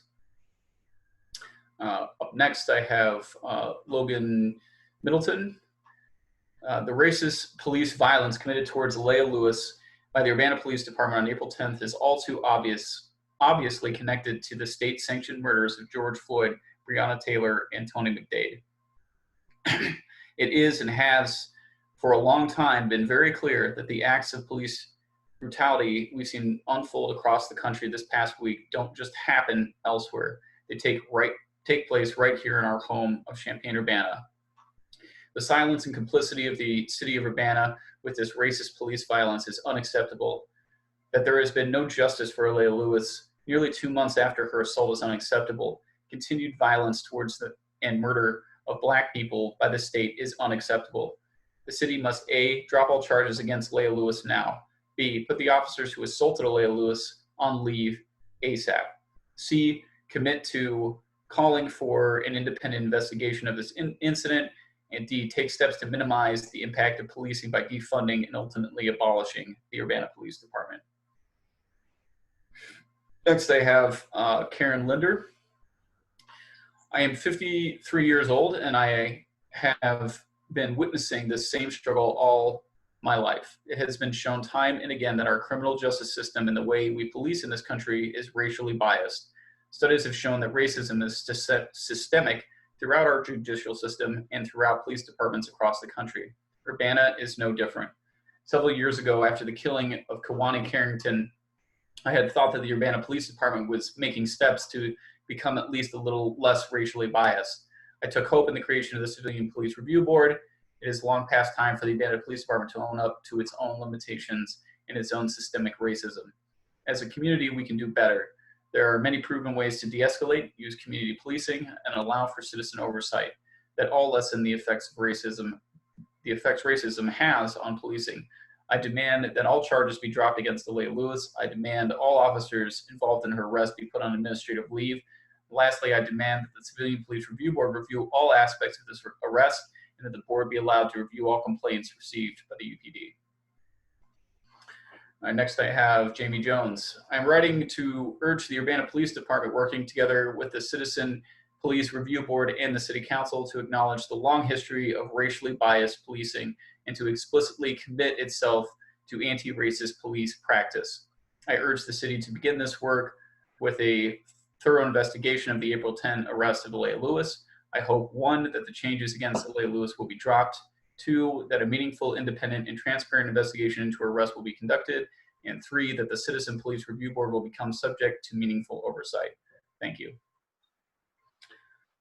Next, I have Lila Leopold, and I do apologize to anyone who's listening if I'm getting your names wrong. Dear members of the Urbana City Council, I write as a Champaign-Urbana resident regarding the case of Leah Lewis and put my support behind fellow residents calling for all charges against Leah to be dropped, and who will continue to be attentive to how the city handles continuing proceedings and call for the following. 1, that a truly meaningful and independent investigation take place, i.e. that this not be done by the state police, in the interest of true accountability, total transparency, and maintaining trust with the community. 2, that the officers who beat Ms. Lewis be put on leave pending the investigation. 3, that reform takes place to make the Citizen Police Review Board a means of meaningful oversight and to comply with its ordinance. These actions are necessary if public office is to maintain any significant role in public life by modeling proper use of the offices and positions each member holds to make informed and intelligent decisions that protect and defend the right of each and every fellow community member, and to value each life with respect. It is critical that members of the City Council lead by example in the case of Leah Lewis. Thank you. All right, next I have Susan Jones. This is just to remind you that I'm one of the many citizens who think Urbana police should maintain high standards and expectations. They should be held to higher standards for justifying violence. I have seen our officers calmly de-escalate volatile situations. Those who can't do that should not have the responsibility of the position. Okay, next I have Aishwarya Shikara. Waria, again, I apologize if I'm getting one's name wrong. My name is Aisha Shikara, and I'm a senior at the University of Illinois, Urbana-Champaign. I recently was made aware of Urbana's racial profiling and aggressive use of force against an uninvolved young Black youth and a Black woman. Why is the Urbana Police Department perpetrating racial and gender violence against members of our Black community? Why are Black people and people of color automatically deemed suspect, threat because of the color of our skin? Why are you afraid of us? Why are we being systematically oppressed, dehumanized, assaulted, harassed, and murdered? The color of your skin gives you privilege, resources, and national attention when something wrong happens in your community. Having a badge does not make you the law. It does not make you superior, neither does it give you the right to target and hurt people you view as the enemy. Stop taking away our humanity, stop arresting us, stop making false claims that we are armed and we are suspects just because of the way we look. We are scared of the way you look and the way you behave when you are around someone like us. Your aggressive force, Urbana Police Department, is what causes cultural mistrust between Black and brown communities and white police officers. Your actions have directly contributed to the stress, anxiety, fear, and PTSD many Black Americans face in this country due to the systemic racism their family and community has experienced for the past 400 years. City Council, by staying silent, you were complacent with this officer's action and are directly contributing to racism. You are racist. Get comfortable with those words being linked to you based on your skin color, because that is what it feels like for your body, your existence, to be racialized. Characteristics and attributes linked to your skin color based on stereotypes that white people created to bring your people down. We demand reparations and the automatic removal of the officer who hit Miss Lewis, the police officers who tried to alter the body cam footage, and those who threatened Mr. Gregory Hugger to take down the original video he posted. That's freedom of speech. You forget that the Bill of Rights applies to our colored bodies as well. If you think you are the law, then punish the lawless police officers with civil charges because you have evidence an officer punched, taunted, and hurt Miss Lewis. We all know that if she was a white woman named Karen, these actions would have already been executed to protect her. If you care about Black lives, you will do what is right and treat us with the same fairness and equality as you treat white people in Urbana. We deserve protection, and you have failed us. Prove us wrong and heal this mistrust between the people and police by taking action against those in your police force who use their badge to justify their racism. # Black Lives Matter. Okay, next I have Brian Dunn. It is apparent that we are at an overdue turning point in American history. It is time to rethink and reshape how we police our community. Given the untold amount of unnecessary violence at the hands of the UPD, it is apparent that they are an improper investment for keeping our community safe. They sow dissent and distrust in the public they harm. And we as a nation are thinking beyond having strangers with guns patrolling neighborhoods and punching women. This isn't an issue with training or staffing or funding. It's an issue with compliance through fear of harm, making people subservient through terror. It is an immoral way to operate in society. Funding to police should be minimal, and police presence in communities should be minimal. We should focus on programs that nurture and care, that addresses root causes of community violence, not add to them. Urbana is an incredible and progressive leader in managing community, exemplified by the sanctuary city status. We should continue this by restricting funds to police and allowing alternatives to flourish. Social work and crisis management, along with after-school programs and community engagement, should be the goals, not gas masks, armored cars, or rubber bullets. Care for your community, do not harm it. Okay, next I have Kitty Schwartz. The community of Urbana demands for all charges against Aleah Lewis to be dropped. She was wrongfully detained, and the use of excessive force was not only completely unnecessary, but incredibly wrong. We must have an independent investigation focusing on the events occurring on Good Friday, and the officers responsible for the beating of Ms. Lewis must be put on leave pending the investigation. It is not enough to call out injustice in other parts of the country. We must acknowledge the injustices present in our very own community and police force. The Urbana City Council must work towards making the Champaign-Urbana community safe for all of its citizens and dismantle the pattern of violence seen in both the Urbana and Champaign police departments. The community of Urbana also demands reform that makes the Citizen Police Review Board a meaningful oversight and that the police comply with its ordinance. The system in place for citizens to file complaints and for the CPRB to review these complaints is altogether inaccessible. It is clear through the complicated rules of this bureaucratic process, the Urbana Police Department is actively seeking to make it more difficult for the complaints to be filed and for the CPRB to receive any information about these complaints. This cannot stand. The Urbana Police Department must be held accountable for any and all complaints logged against them. With the events occurring all over the country in response to the murder of George Floyd, there is no better time for the city of Urbana to step up to the plate to fight racial injustice. I implore the Urbana City Council to stand against injustice in our community, particularly in the Urbana Police Department. I employ the Urbana City Council to take into account the voices of the community calling for reform in the face of violence in law enforcement. The pattern of racial injustice and violence in Urbana must end.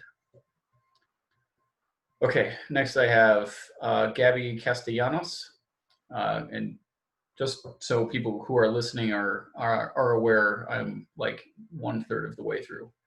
The issue of police brutality and police accountability has reached a global level of concern.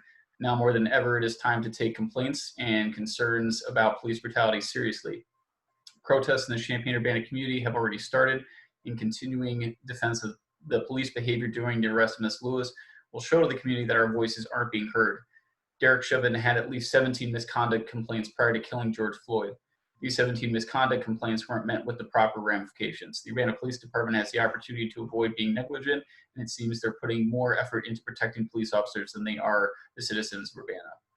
Anyone who has seen the video footage of the Good Friday arrest can clearly see the police officers took the immediate action that led to the physical assault. Punishing Ms. Lewis with felony charges of up to 12 years for an incident she did not incite is inhumane, especially when the police chief admitted that the officers weren't adequately trained in de-escalation and the UBD has not adopted the 10 shared principles. All charges against Ms. Lewis must be dropped immediately. The defenses for the police officers by the chief of police and state attorney are that no laws were violated by the police during the incident of police brutality. I will stress this point again. Now is the time to enact change. If the police officers didn't violate any laws, then the laws need to be revised. I also advocate for the following: a full independent investigation of policeman conduct with public disclosure of findings, the officers involved be put on administrative leave, the resignation of police chief for failing to respond to this incident of police brutality appropriately, and an independent investigation of Ms. Lewis' assault by officers with a taser in the jail, and redesigning the civilian review board to be a meaningful and useful process that allows for any witness to submit a complaint, has subpoena power, and has disciplinary power to take action in its findings. Next, I have Owen McDonald. My name is Owen McDonald. I'm a local resident and graduate worker at UIUC. I write to demand you hold the racist police accountable for the unjust arrest and violence done to Alea Lewis. Communities across the country and here locally are rising up in response to the anti-Black police violence inherent to modern day policing that grows directly out of slave catching patrols of the 19th century. The fight against the system that murdered George Floyd, Breonna Taylor, Tony McDade, Sandra Bland, Tamir Rice, and countless others begins at home. The City Council is in a unique position to do something about this in our local community. The police should be abolished. As we work towards that, I implore that all charges against Alea Lewis be dropped, the offending officers be fired, and that investigations be done by a non-police third party. Additionally, the CPRB must be given greater power and oversight to make sure cops are held accountable in our community. All right, next I have Ron Kester. To the Mayor and Urbana City Council. The City of Urbana has a problem with accountability and administrative oversight of its police force, and the Alea Lewis case has brought this crisis to the surface. This disconnect between elected authority and the authority that is empowered to use deadly force is not a new problem. Police are trained on tactics of intimidation, coercion, and fabrication. They are legally empowered to lie in order to get business done. it's not hard to imagine how these tactics might be misused in order to get business done within city government. A case in point is the People versus Quentin Brown, a case that was dismissed by the state in 2019 for lack of evidence. The reason why the evidence was lacking, because Urbana police manufactured the results of an eyewitness lineup. The man they were trying to frame would have gone to prison for a mandatory minimum sentence of 21 years. And who was at the top of the list of the 6 Urbana police officers named in the pending lawsuit against the city of Urbana for falsifying evidence? Michael Cervantes, the same police officer who tackled Alea Lewis on April 10. What mechanisms are missing from our city government when police misconduct of this magnitude can come and go with no accountability? What sum will the public have to pay through civil litigation in order for the city to properly review its administrative obligations? The charges against Alea Lewis should be dropped. The officer who assaulted her should be placed on administrative leave pending the results of the independent investigation. And Urbana Civilian Police Review Board should be overhauled to make it more accessible to and effective for the public. All right, next I have Sylvia Mayer. With all the grief and trauma that has happened throughout the past few weeks, in addition to centuries of violence and racism against Black lives, it is imperative that Urbana take action and make changes to its police policy and citizen police review. We citizens of Urbana are calling for all charges against Alea Lewis to be dropped. We are calling for meaningful and independent investigation and for the officers who beat Ms. Lewis to be disciplined appropriately pending the investigation. We are calling for reform to make the Citizen Police Review Board a meaningful oversight and for the police department to comply with its ordinance. It is the duty of the City Council to protect the members of our community and enact change to reform corrupt organizations. Please do your part to create meaningful change for the lives of Black folks in our community. I look forward to seeing the action that you take. Next, I have Nikki Turnipseed. I write to amplify the message of community members concerned with the justice system, quotes, that enables police locally and nationally to act with impunity in violently targeting Black and brown people. The Urbana Police Department's assault on Alea Lewis is a symptom of this system, as is the red tape surrounding the Citizen Police Review Board and the review process, as it is stunted by the police department. I stand with my community in demanding that all charges against Alea Lewis be dropped, a truly meaningful and independent investigation be launched, the officers who beat Ms. Lewis be put on leave pending this investigation, and the CPRB be reformed to have meaningful oversight and comply with its ordinance so citizens don't have to jump through hoops to report misconduct. Thank you for your time. Next, I have Mary King. I live about a block south and east of where Ms. Lewis was arrested. The video of the incident was shocking, not just through the violence in both words and actions the police chose to take that day, but also in seeing a familiar park along with houses and street names. This is my neighborhood, the neighborhood in which my partner and I helped to raise his son. And it's the neighborhood we still choose to live in today. If the unrest since the killing of George Floyd is telling public servants anything, it's that trust between government authority and the people is breaking down. My neighborhood needs to know that it has a voice and a place in the city, and that we aren't seen solely as problematic or, as I have unfortunately heard, dangerous. One good faith action the Urbana City Council can take is to immediately reform the Citizen Police Review Board by giving it meaningful oversight, which is in compliance with the original ordinance. My family lives here, my neighbors' families live here, and we want to believe our city council and our police force is acting in concert with, rather than opposition to, its citizens. Thank you for your time. All right, next I have Rebecca Lynn Laurent. She sent a document, just give me a moment to open it. Okay. It has been a difficult week for this nation, to say the least, one that has forced us to open our eyes to the systemic racism and police brutality that so many of us are privileged to turn our back to every day. The difficulty in navigating this fresh grief that we feel at seeing a human being brutally murdered at the hands of the people we trust to protect us is its familiarity. We have watched this happen over and over again to our Black community members. So in this moment, where we are once again seeing the obvious effect of racism, our challenge is not to turn away, but to start seeing ourselves. Our challenge is to look in the mirror and recognize the familiar patterns that weave together Minneapolis and Georgia our community in Champaign-Urbana. We cannot recognize that racism exists without recognizing the role that each of us play and allowing it to. Urbana is no exception to the microcosm we just saw in Minneapolis. It's past time to look in the mirror. Alea Lewis was brutally beaten by Urbana police while the city of Urbana condoned it with a clearly one-sided and grossly misleading press release, echoed by the News Gazette and perpetuated by the chief of police. There was absolutely no conceivable reason for these efforts to knee and hit Miss Lewis while she was face down on the ground in handcuffs, defenseless. The patterns are particularly obvious now, and we refuse to look away. One bad police officer doesn't murder a black citizen. They do so with a police department in a city that ignores the warning signs and allows for racial profiling and brutality to go on without repercussions. They do so with a community where racism runs rampant and white people turn away. So you don't get to grieve and forget George Floyd. You don't get to explain and ignore Alea Lewis. None of us do. These are not isolated events, and treating them as such is precisely how the cycle perpetuates. We are done. We are looking in the mirror, and we demand better. I try to echo the demands of so many community members who have already expressed disgust at the treatment of Alea Lewis. Drop all charges against Alea Lewis. Stop displacing blame from violent racist police officers on their survivors. It's childish, embarrassing, and it's racist.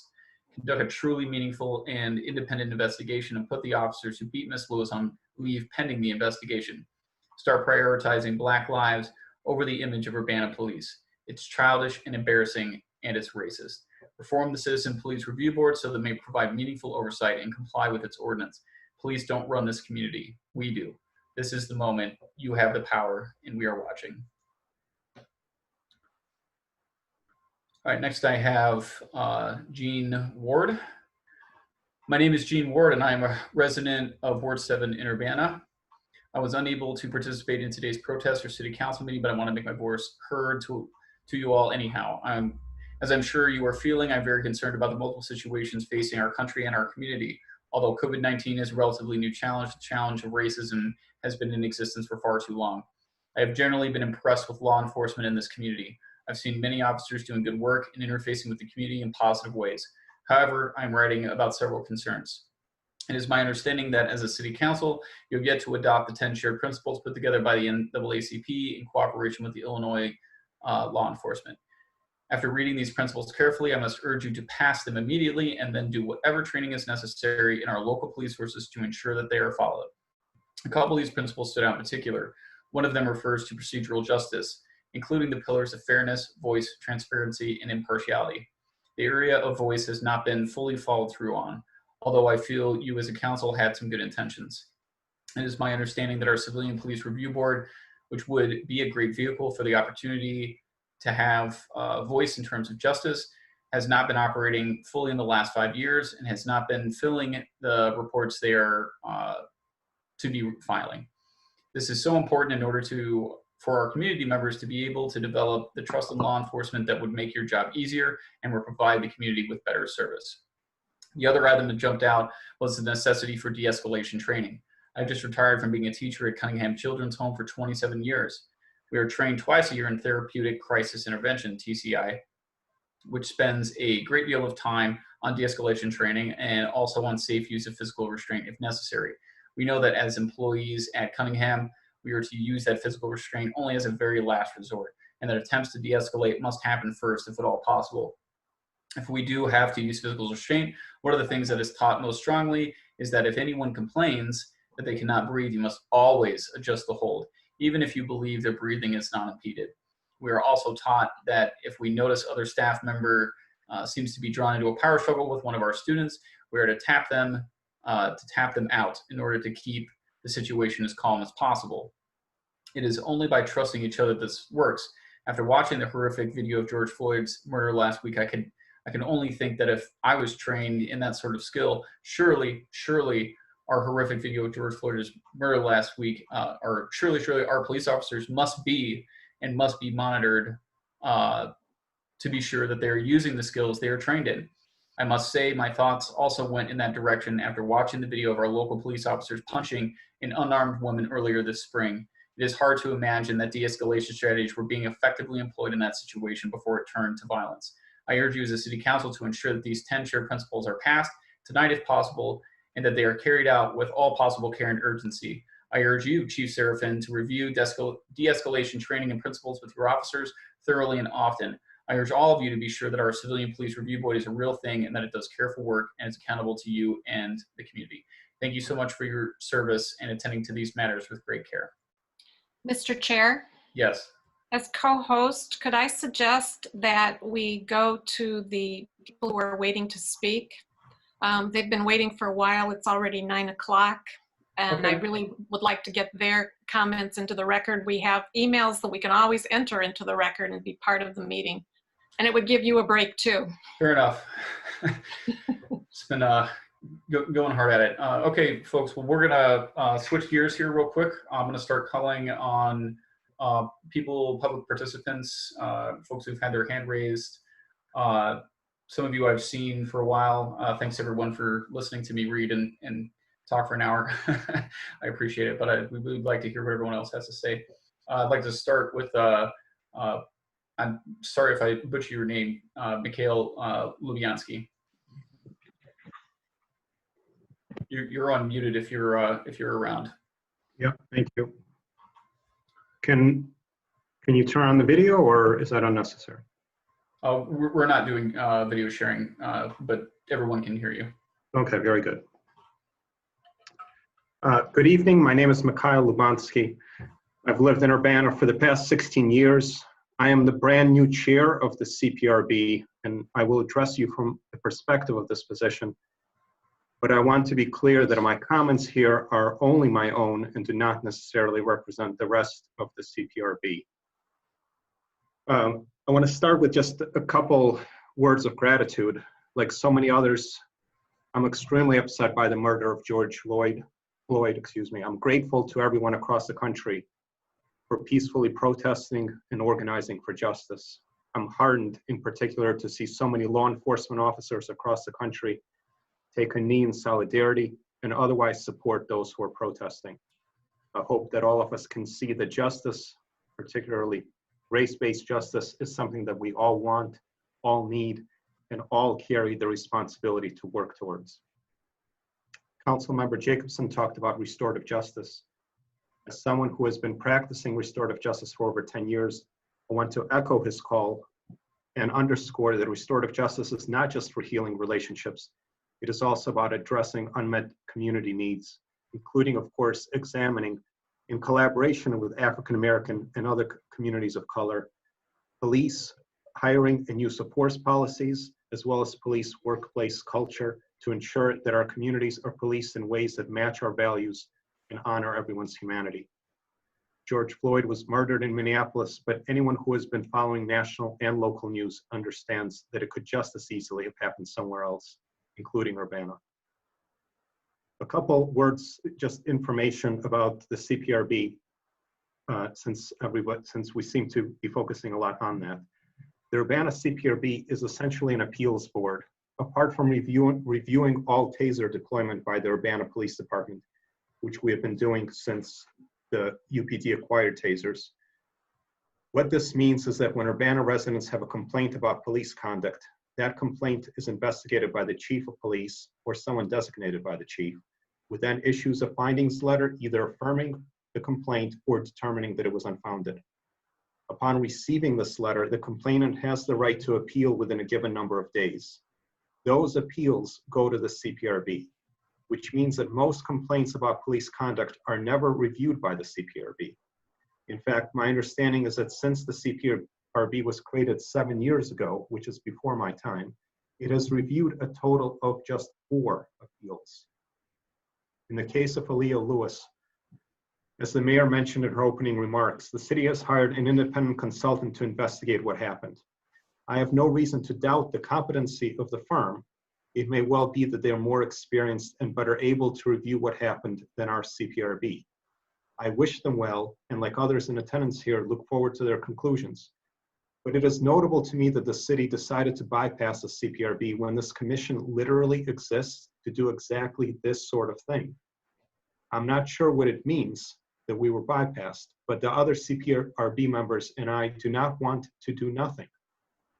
We volunteered to be on this board because we believe in the necessity of civilian oversight of policing. We want to be engaged in those efforts and need the support of the council to do so. As the chair of the CPRB, I support the calls for reform.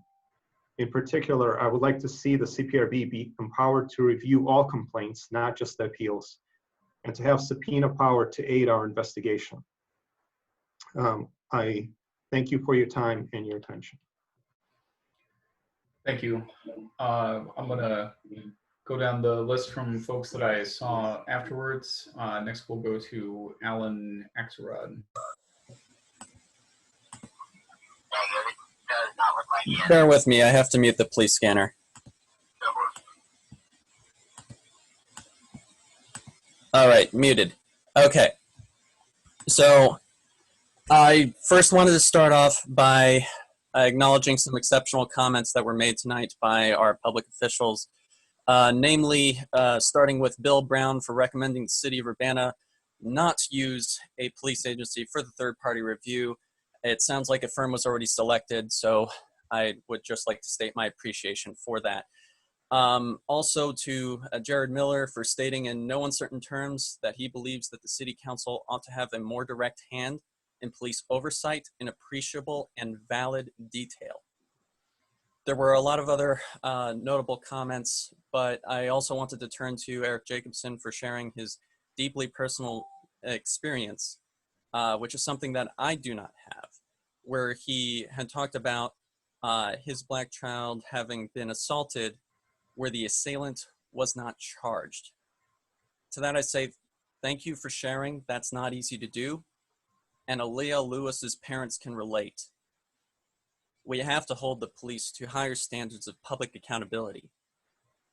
And we have to also note that restorative justice does not mean charging the victim with the crime of being assaulted by a police officer who did not de-escalate. The main thing that I want to hammer home here, without going into all the other additional points, because it's been a very long evening, is that there's been over a month of comments saying, drop the charges against Aaliyah Lewis, drop the charges against Aaliyah Lewis. And you see more people saying it tonight, maybe because that's the right thing to do. And while you might not have the immediate authority to drop the charges, you have not recommended that, and you could do that. I'll leave all the other statements for everybody else. Thank you. Thank you, Alan. Next, I've got Donald Owen. Thank you. Can you hear me? Yeah, we can hear you. Thank you. First of all, I'd like to thank the City Council and the Mayor and the Chief of Police for, one, acknowledging that the murder of George Floyd was a murder, that it was not an act of police action, that it was an extra action that does classify as murder. Today, we witnessed a community coming together to make demands around justice, accountability, and reform. That call for justice is both national, related to George Floyd, as well as local, related to Aaliyah Lewis. And Aaliyah Lewis, as we've all heard, there are lots of calls for this. Mine is slightly different, and I've had several conversations with members of the council individually, and I'd like to summarize that not only did we see her interaction with Urbana Police play out live on Facebook on April 10th, but then the state's attorney, the city council, and the mayor proceeded to violate her again on April 27th by having a meeting where she was put on trial and violating her Sixth Amendment rights to the US Constitution. As a former history teacher, I would be happy to give a presentation about the Sixth Amendment and how those rights are violated, but I will let those of you listening look it up. The second piece was accountability. You as elected members of the City Council, you swore to uphold, among other things, the Constitution of the United States by allowing Julia Reitz, the state's attorney, to present evidence that Aaliyah Lewis could not defend herself against, or that she had no knowledge of or gave permission to allow.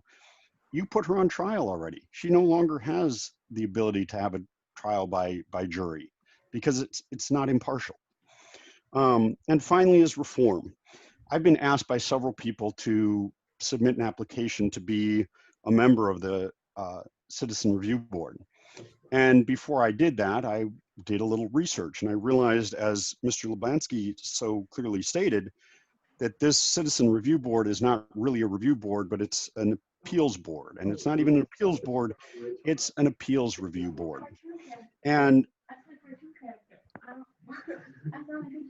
I'm hearing background noise.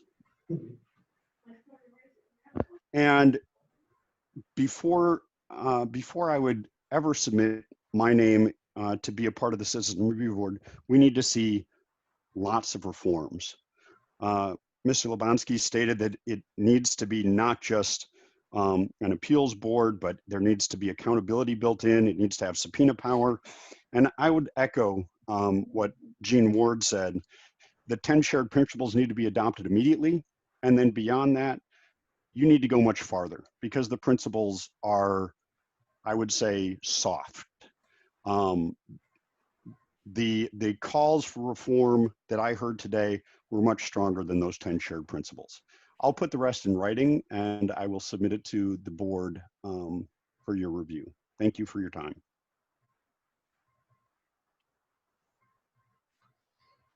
Thank you. All right, next I have S.M. Brown. You should be unmuted now. Please state your name for the record. My name is Shamir Brown. Go ahead, Shamir. Okay. I wanted to say to you, I appreciate what you said earlier when you were sort of giving a kind of a heartfelt take on some of the things you've been witnessing. I don't get to see something like that too often, so I appreciate that.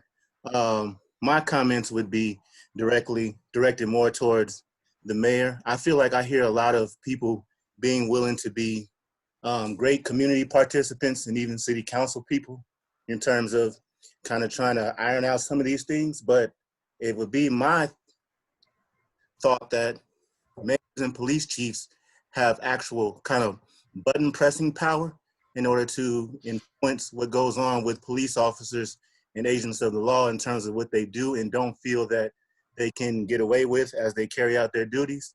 And I would like to see both mayors of both towns, because we are in a twin city, make a really good push to kind of influence the situations to where police don't feel so insulated by their superiors in terms of the way they conduct themselves.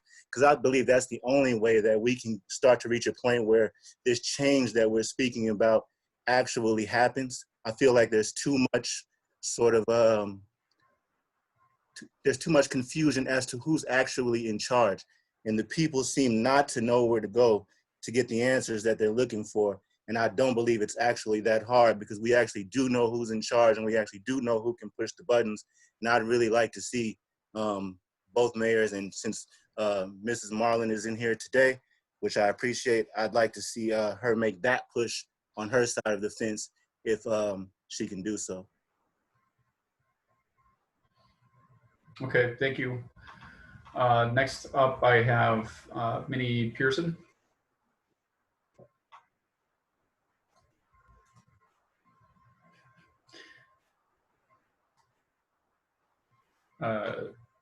It's not being able to seem to unmute her. Jason, can you try unmuting her, please? Can Minnie, you hear me now? You should be on. Okay. With me, I have talked with the mayor, and so I want to thank you all for our previous meetings and dialogue together on how we can, get something started here with our policing. With me, the violence started with Emmett Till, Rodney King, Trayvon Martin, Arbery, and Miss Taylor. But now George Ford, he's died and was murdered by police. And it brought back a thought in my head that during the time when Aaliyah Lewis had her encounter with the Urbana police, thank God she did not hit her head or damage herself in a way where we would have had another Minnesota here. And getting that image out of my head is really hard. The image of a police officer with his knee on a Black man's head or anyone's head, even an animal's head. Animal activists, animal people would have been all over that immediately. It was too quiet. It was just too quiet. Myself, as the NAACP Champaign County Branch President, I struggled. I had so many emotions, especially when this young person called out for his mother, because I'm a mother. And Miss Lewis, who was clearly impaired, and hopefully we can continue to work on that. And I agree with all of the letters that's been read and the comments that's been said tonight. But with me coming from Greenville, Mississippi in the 60s and 70s, I have seen some violent things happen to Black people. And it has never, ever left us. 400 years. And we're still here seeing the same things. The only difference is it's being filmed so we can see it. But the comfort of a person who can do what happened to Mr. Floyd in the broad open daytime, he was confident that he would not have to answer for his charges of murder. It was comfortable, too comfortable. And sometimes I think our police officers are too comfortable, and they feel as though they can do and push Black people, especially policing us differently than they police any other race of people. This is unacceptable. And as we know right now, it is very painful. People are hurting, they're grieving, and I'm mourning at the loss of this man. So I know my time is just about up, but let me make this point. Someone asked me at the march today, how did we get to this point? And my answer to that person was, we never did leave that point. We're still here in this safe spot today. So I'm hoping that we can do whatever we can as a community, as the council. You're gonna have to come out of your comfort zone and do the right things. You're gonna have to do that. And other than that, there will never be trust. There will never be respect. We will always have to walk around fearful that our lives are not worth even a dog. You wouldn't treat a dog the way that person was treated. So with that in mind, I'm just going to stop because I could go on and on. Thank you. Thank you, Minnie. All right, up next, we have Ben, just as Ben.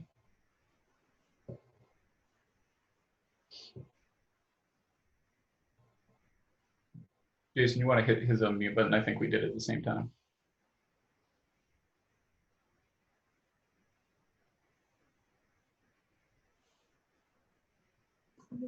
Ben, you should be there. Are you there?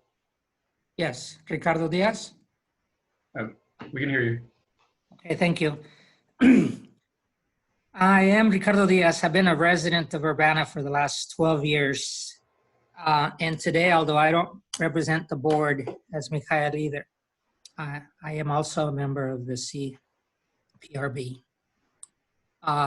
As I mentioned before, the limitations of the board are by ordinance, but it is still very much an appeals, a review board beyond the access of most people. So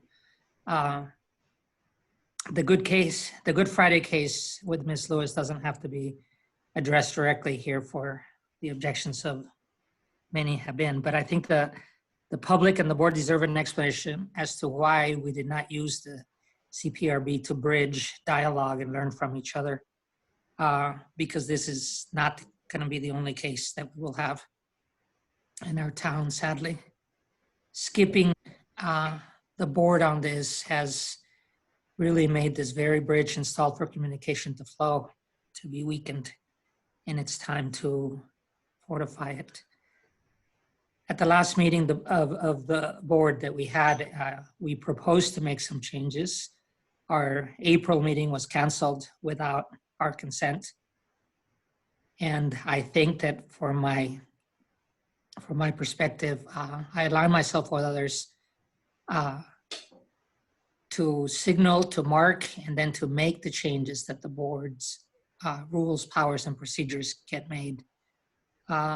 It's not only correct and right that the complaints should come directly to the board, that there is some investigative power, but we also need very simple things. We need an accessible complaint form online with the appropriate procedures for safeguarding it. The notarized requirement on the complaints had its purposes. But in this day and age, just as today's meeting on Zoom, which I laud everyone involved to make it, it really gives access to a lot more people. Checks can be put into place. If Champaign and other cities can do it online, so can we. Procedures for responding to residents when complaints are made and when our decisions are made certainly need to be reformed. The letters need to be understandable. There should be an opportunity for dialogue while still complying with the law. So I guess what I'm saying is that the relationship between the city police force and the community requires still more oversight and collaboration. We can have an independent review board that can do this. I have learned a lot as being member of the board. I have learned a lot about how the police people, they are also people, need to balance the danger and the liabilities and just the care for different people. But just because I understand them better, I say to myself, why doesn't somebody else teach us? Teach the rest of the community why they are caught in situations in which they end up getting justified by investigative groups, and they're given what seems to be protection when really all it is the best possible outcome given the many bad factors that can happen.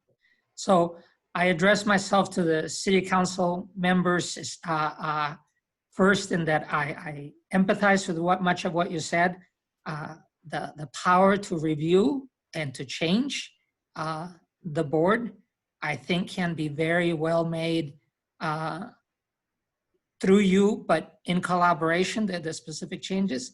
And I look forward to working with other members of the community to make some of these changes. Lastly, I have to say the community, including the police chiefs and the mayors, but just everyone being out today in such a it was moving. So I think that we have the right town to make positive changes that can be examples for the nation. Thank you. Thank you, Ricardo. Next, we have Reverend Dr. Evelyn Underwood.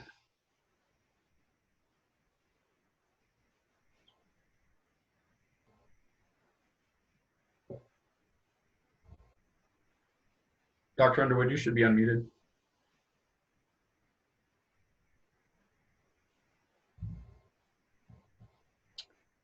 Dr. Underwood, are you there? I'm not hearing a response from her, so we'll keep moving. Keep your hand raised. I'll try and call on you again. Danielle Chenoweth.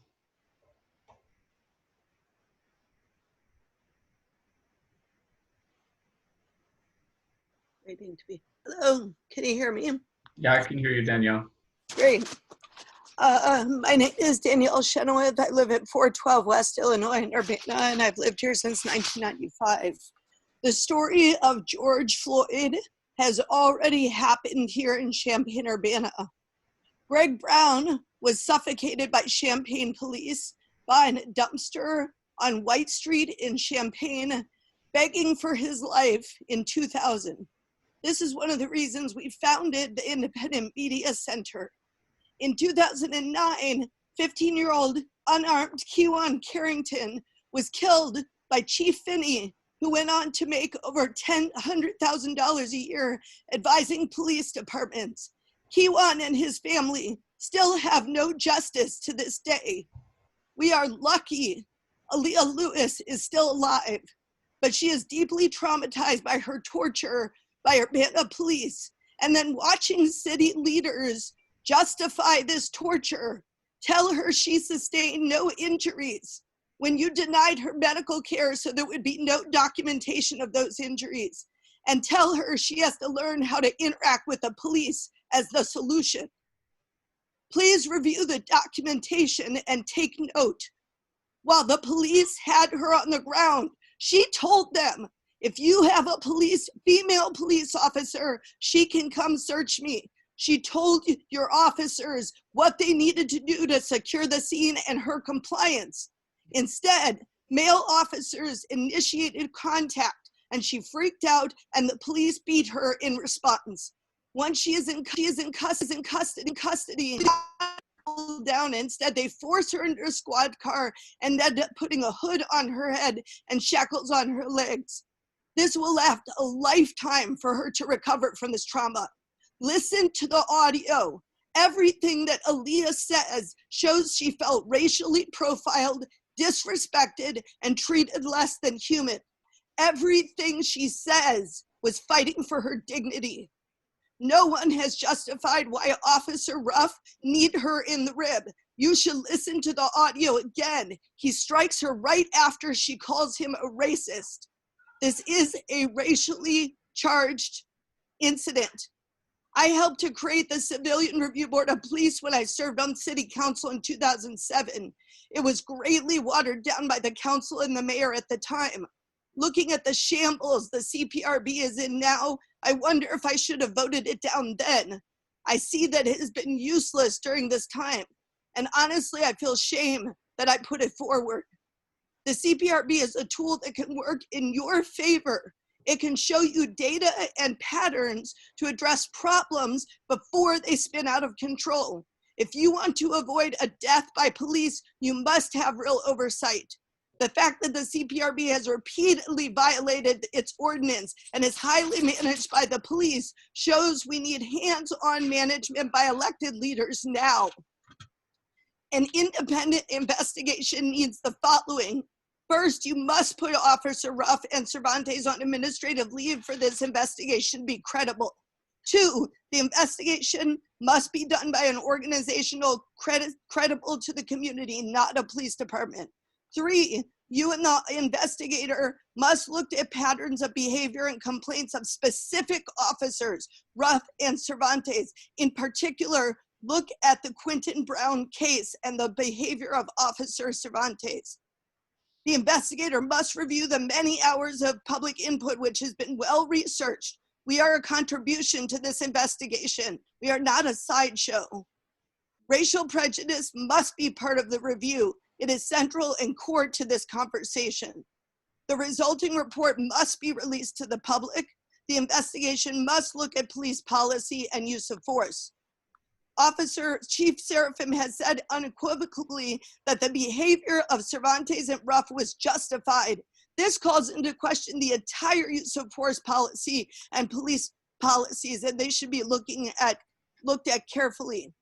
I will end by saying, I know my time is up, that the worst trauma oftentimes comes from how people respond to the violence after it has happened. And I want you, the city leadership, to see your role in perpetuating that trauma. Thank you for your time. Thank you, Danielle. Next, I have Sarah Nixon. Is my mic unmuted? Yes, Sarah, we can hear you. Thank you. So, City Council, my name is Sarah Nixon, and I'm a resident of Urbana.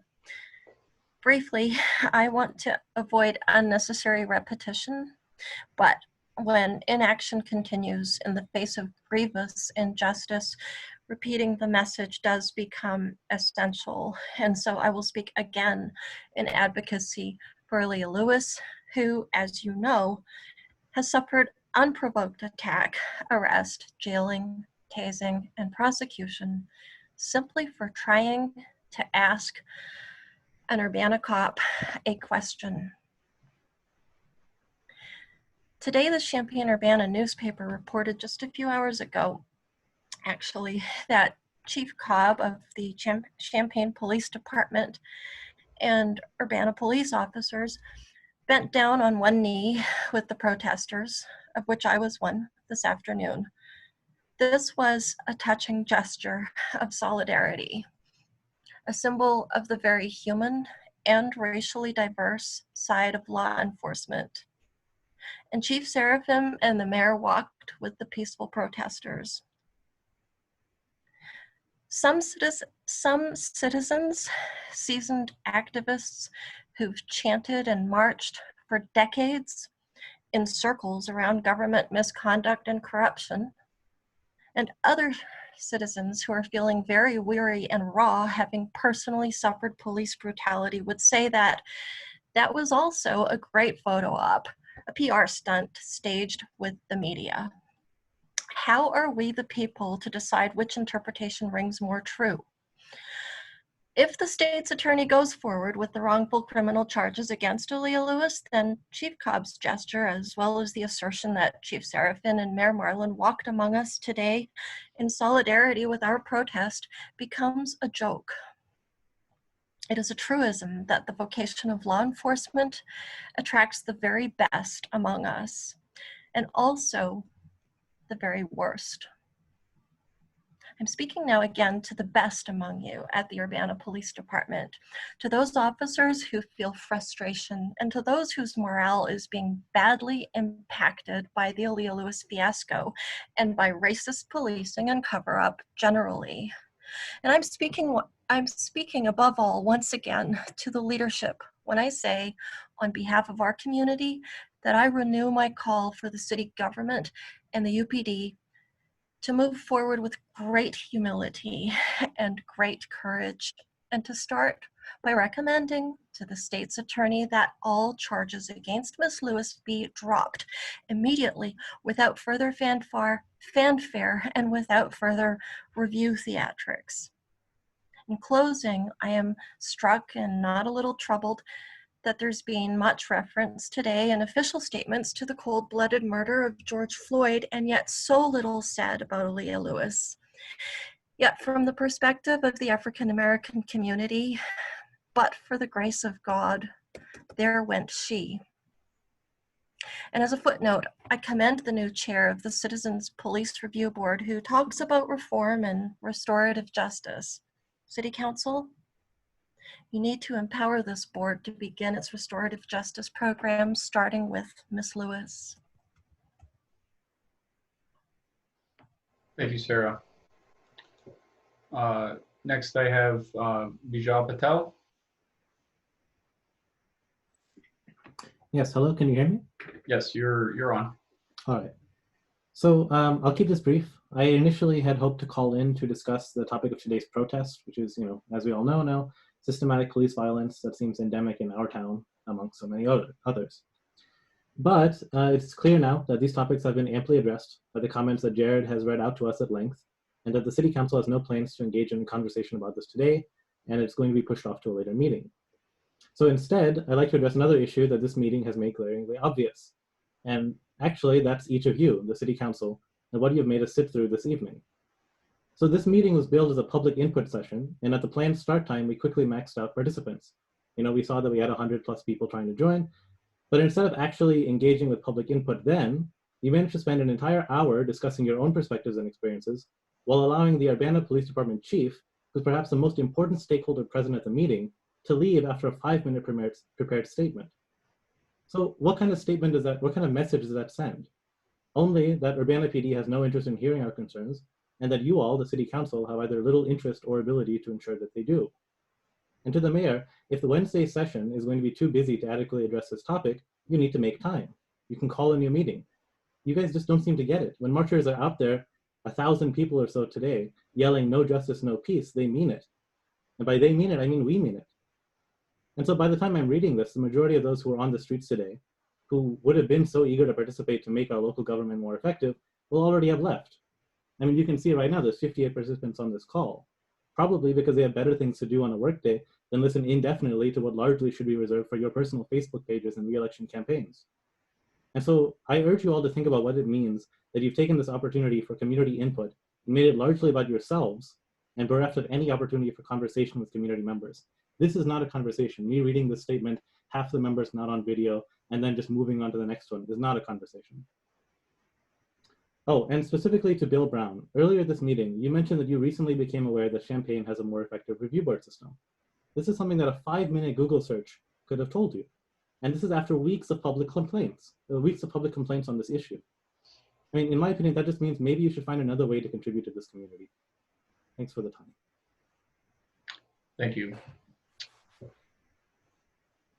Scott Dossett, you are next.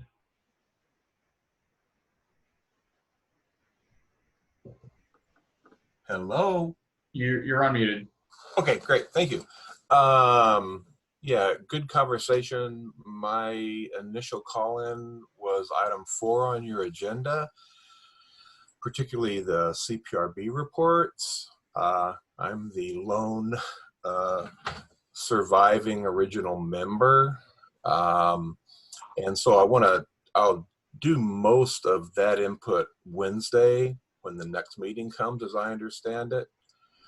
But I want to thank everyone for their comments about the review board and criticisms. I would suggest that people who want to be critical about the way the board functions read the ordinance and understand it. I think we have a problem inside the Human Relations Office at the City of Urbana, which causes a lot of slowdown in the things that we do, and kind of feels as if staff facilitation for this board has been kind of a hot potato kind of issue. And so I hope that we can get some improvement in that and begin a more thoughtful and systematic review of all complaints issued through the 3 different portals that we have, and try to make ourselves into a more viable institution in the community.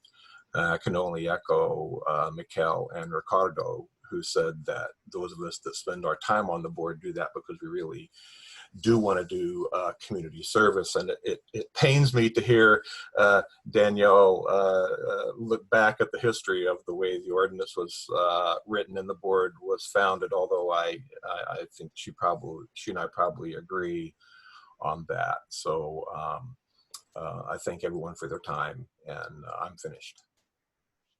Thank you. Tracy Chong, you're up next. Just wait a moment and we'll unmute your mic.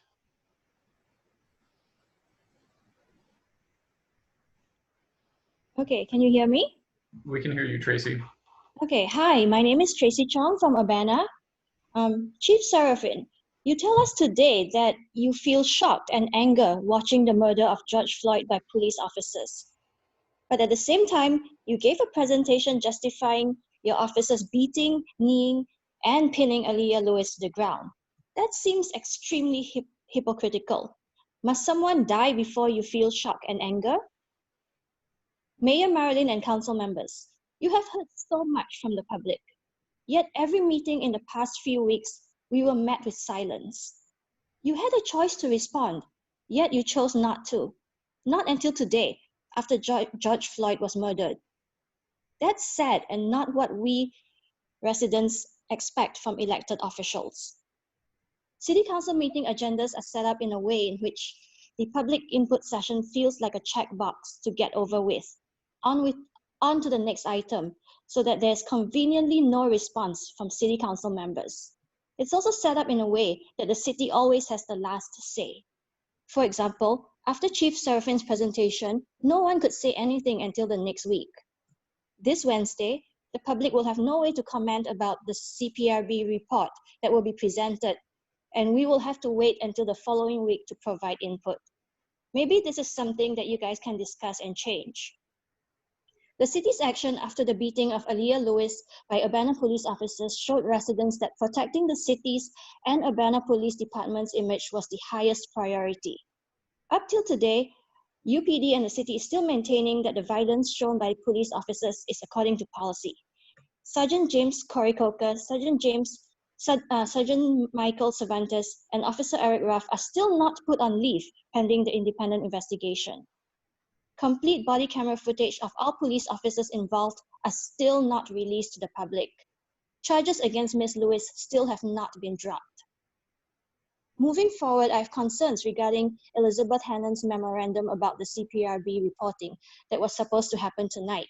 City ordinance requires an annual report from the CPRB to the mayor and city council. In the memorandum, it says that city staff will provide a report for CPRB to review prior to presentation to council. This seems like city staff is still basically running the show, which is one of the major problems. Does this mean that city staff still controls which complaints they want the CPRB to see? Will CPRB members have access to all complaints, including the ones that city staff and UPD refuse to accept as complaints? Mayor Marlin and city council members, if you don't examine the CPRB and police review process with a critical eye, if you continue to ignore how city staff refuses to release public documents through the FOIA process, if you collude with the police to justify misconduct, if you don't hold the police accountable, it is only a matter of time. It is only a matter of time when someone else in our city is killed at the hands of police officers. Thank you. Thank you, Tracy. Next, we have Christopher.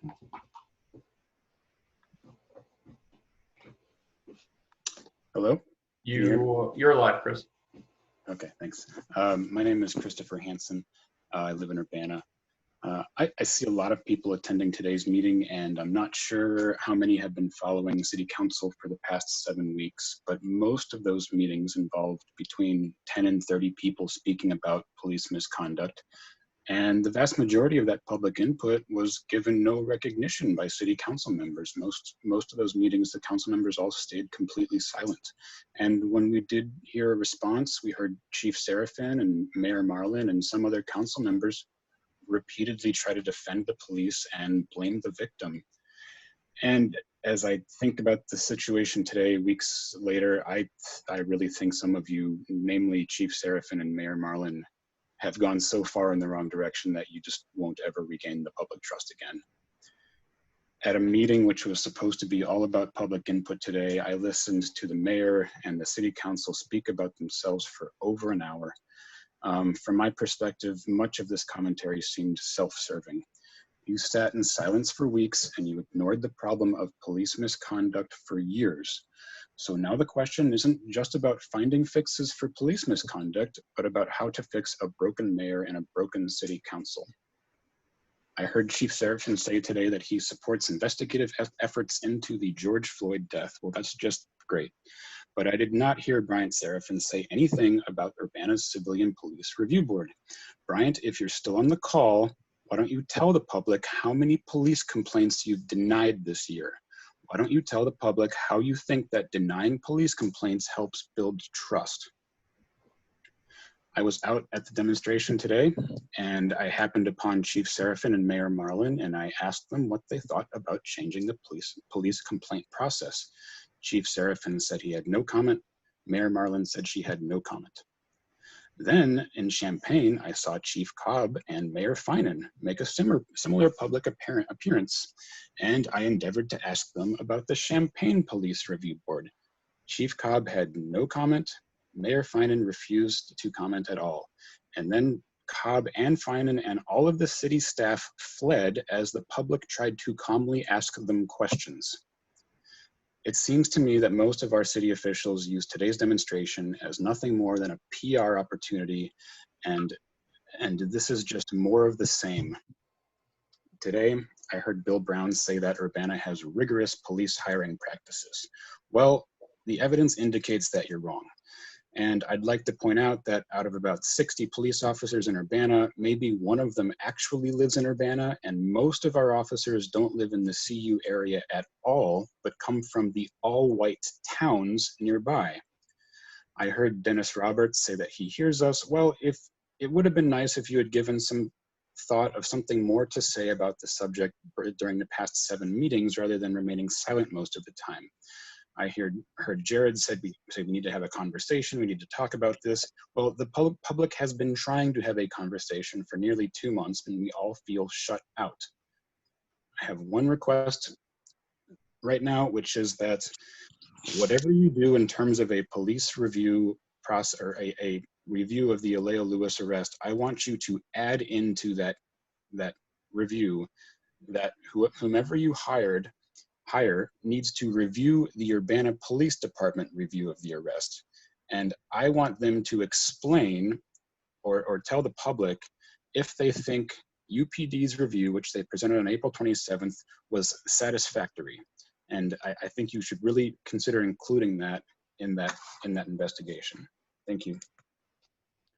Thank you, Christopher. I would just, before we do our last two folks who are in here, encourage anyone still on the call, still listening, if you voiced a comment tonight, to send to citycouncil@urbanaillinois.us either a summary of your comments or a transcript of your comments if you prepared a statement. It's always good to be able to reference back to the direct word. So just encourage you to do that. Up next, Ben J.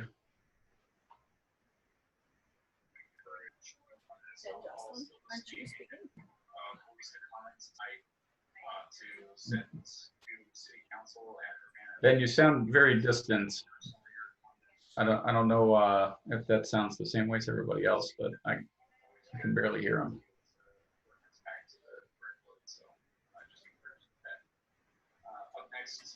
Yeah, I'm not too sure if Ben is still on the call. I hear him listening on delay because I heard your voice. Ben, are you still there?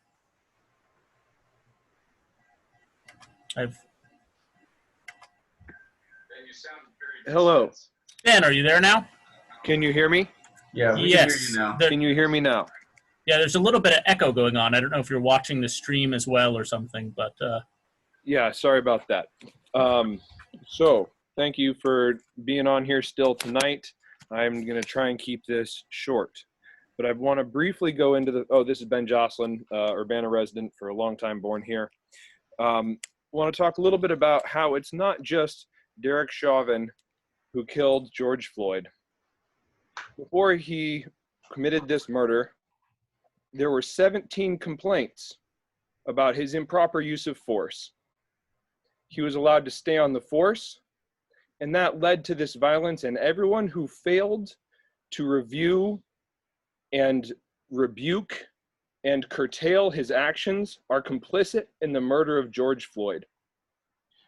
Officer Cervantes also had multiple complaints filed against him, most of them not seen by our review process, which continues to be wholly inadequate. And everyone who has rejected those claims and has played a part in the Urbana city government who fails to then curtail his actions makes themselves complicit in the further racist violence perpetrated on our citizens. It is not a matter simply of one person doing a bad thing, but instead a culture that continues to be perpetuated systemically in this town as well as across the nation. I don't really care what the review boards find. I'm not going to ask for an independent or a more intelligent one. You have months of comments and thousands of people walking in your street saying this is not the way we want to be treated. So I do not care one iota about what the reviewed people come back with. Any further violence done to the Black people in this community, to the non-white people in this community, to the queer people in this community, to the poor white people in this community, and everyone in this community who is treated violently by the police is because we continue to have policies that when people get beat up, our police chief comes and puts a presentation in front of all of us that says, this is how they followed the rules. The problem is not simply that someone didn't follow the rules. The problem is that they're following the rules, and the rules allow us to be continually subjugated and the victims of violence. So it doesn't matter to me, once again, what your review finds. It is incumbent upon all of you to realize that what exists is A, racist, B, violent, and to do something different. You need to defund the police, and you need to fund community programs. We've said this again and again and again. You need to defund the police. You need to fund community programs. Chief Seraphin proved himself unfit for the office by presenting this thing that says the way that the police are functioning is the way that they should be. The mayor continues to prove herself incompetent. by not standing for racial justice. Walking in the streets is nothing compared to policy. Thank you very much. Thank you, Ben. The last person I have with a hand up is Shannon. I'll save the last name. Please state your name for the record when your mic gets unmuted here in just a sec. Shannon, are Hello, you there? can you hear me? We can hear you. Thanks. My name is Shannon Bernash. And Go ahead. okay, I'm a graduate student at the University of Illinois. And like many others in our community, I find the violent incident against Alea Lewis extremely upsetting, and I agree that urgent actions by the government are needed. Ms. Lewis deserved respect, and de-escalation was the correct response in this situation. But she received absolutely no respect from the officers and was instead met with unwarranted physical violence. It's undeniable that both racism and sexism were involved. Some of the most important things that need to be done is that police must be quickly punished for doing things like this, now and in the future. I'm absolutely disgusted that these officers are still working as police, which is my understanding. The officers who beat Ms. Lewis must be put on leave immediately, pending the investigation, and charges against Ms. Lewis must be dropped immediately because she was the victim here. I also watched the mayor of Urbana's video made after the incident and saying that the police showed professionalism was extremely disrespectful and racist because it's not taking this incident seriously. And I would also like to implore you to make the Citizen Police Review Board a meaningful oversight and comply with its ordinance. We urgently need reform to prevent people from being incarcerated, especially now, unless there is a very good reason, and punish police officers who exhibit such repulsive misconduct. If the city of Urbana doesn't want to continue the racism and injustice they have shown so far, they need to take urgent action now. Thank you. Thank you, Shannon. All right, I have one more hand pop up. Taylor Dent.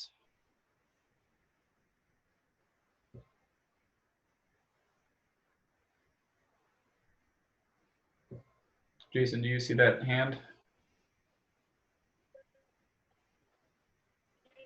Hi, can you hear me? Yep, you're live. Okay. My name is Taylor Dent, and I moved to the Champaign-Urbana community when I was 5 years old. It's unfortunate that we spent the first almost 2 hours listening to a band of individuals, whites blame black pain. I think we all know that if the hearts of those in charge stay the same, we will never see a social change in this community. There's no sense of urgency to cater to or incorporate diversity into social education or financial or judicial institutions within this community. Many of the people who need to be on this call, listening to this conversation, are often pushed out of the conversation before it begins. How so? Because they are brought up in the education system that is a mere microcosm of our penal system. Black people in this community do not feel comfortable, and we are not made to feel comfortable at early stages in our lives. It starts first in the classroom where students are over-policed and made to believe that their existence is an issue. It's no surprise that when we are adults, we begin to be over-policed in the streets of our own communities where we pay taxes. Our police departments are comprised of individuals who have the privilege of removing themselves from communities in which they wreak havoc first. Your silence and your complacency as members and leaders of this community enables a system that continues to perpetuate the brutality and murder of Black and brown people through this community and greater society. Until we understand that our neighbors deserve to live out their basic human freedoms, we will not see change. I urge you all to first change your hearts so then you can change the lives of the people that you impact. Thank you. Thank you.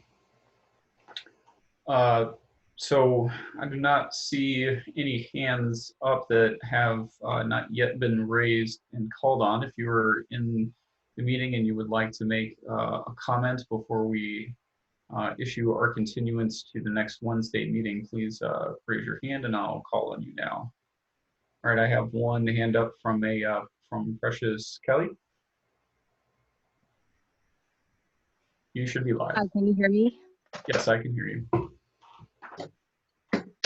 For the record, my name is Precious Kelly, and I don't have much to say, but I do want to say, coming from the Black community, that I do think every citizen who took the time to voice their concerns about what's happening with social justice, your voices are heard, and I will continue to pray that hearts are changed and that we can collaborate and bring justice for everyone. Okay, thank you. I had one more hand come up from Lisa. I'm gonna save you to say your last name yourself so I don't screw it up. Just give us a second and you should get unmuted. Yes, I'm Lisa Schick, and I actually live in Savoy, but I wanted to hear the meeting. I'm just really surprised that you guys that people have not dropped charges against this woman already. I mean, it's clear that she didn't do anything. I mean, I looked at the video and she was just walking away and she was attacked. And if anybody can't see that, you're blind, you need to go get new prescription glasses. It's just ridiculous. So I'm just shocked that that after this length of time, you guys have not dropped the charges against her. And I think it's excusable, and that's all I had to say.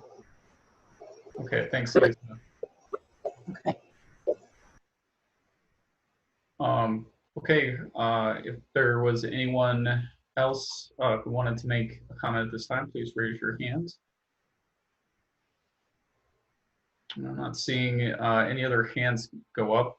Before we make a motion, I just wanted to, oh, Sharice, I see you waving at me. Okay. Can you hear me? Yeah, we can hear you. Okay, there was Scott Dossett and Reverend Dr. Evelyn. Scott did speak. I just don't think his hand got lowered, and I don't see the Reverend's hand up. Well, she was there, and then I guess it just went off. Okay, but I did see her hand. Yeah, I saw it. I tried to call on her. We unmuted her, but I didn't hear her. I don't know if she was just listening or if she raised her hand unintentionally. Okay. Okay. So I just want to let folks know, we've seen a lot of comments about there not being a dialogue, about council not speaking when the public is talking to us. And personally, I've definitely heard those concerns. That's why I'm calling for a special city council meeting where this is the only thing that we talk about, that we would be open to have presentations given to us by members of the public, and that we could have a dialogue back and forth with the public.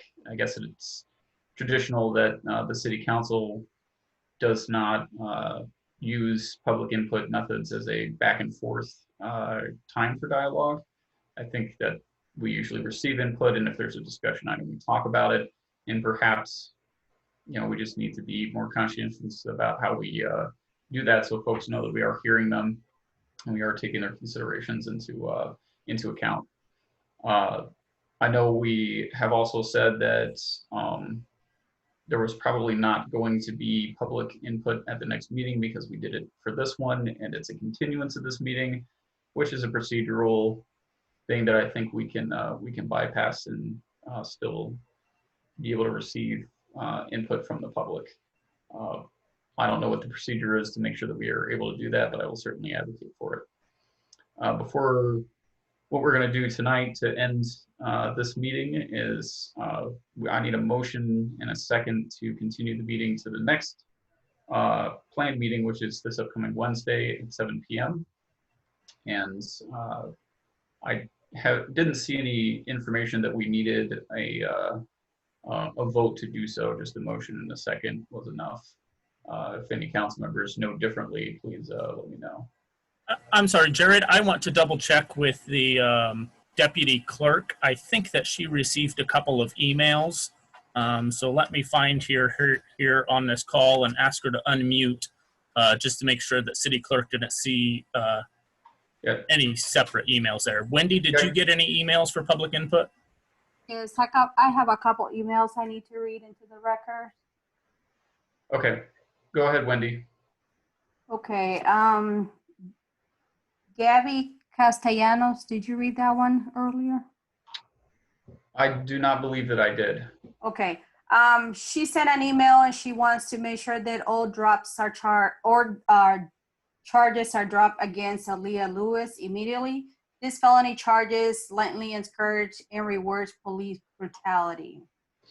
And the next email is from Orlando Thomas, owner of Thomas Rentals. I am writing in support of the council utilizing CDBG funds to support small businesses. We own multiple properties in Southeast Urbana on Mitchell and Water. COVID-19 has greatly impacted our residents' ability to pay rent due to layoff, business closings, and many have prioritized between basic needs such as food versus rent. We have maintained our full staff throughout the pandemic. Our property manager has assisted tenants applying for community resources, and our maintenance staff have worked to ensure tenants have air-conditioned and livable units. The impact of lost rent has been extremely detrimental to our financial stability.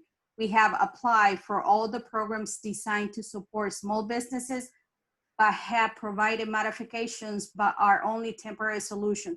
We are working with tenants unable to pay due to loss of employment or other issue, but have no recourse for those unwilling to pay due to no eviction order. Our goal is to provide quality, affordable housing, but will not be able to maintain our standards and staff without proceeds from rent payments or additional assistance from programs designed to support small business. Orlando Thomas, owner. And a couple more.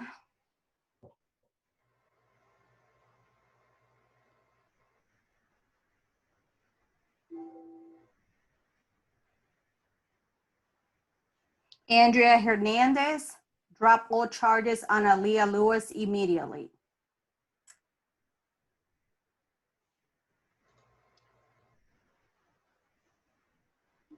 Did you have any other ones?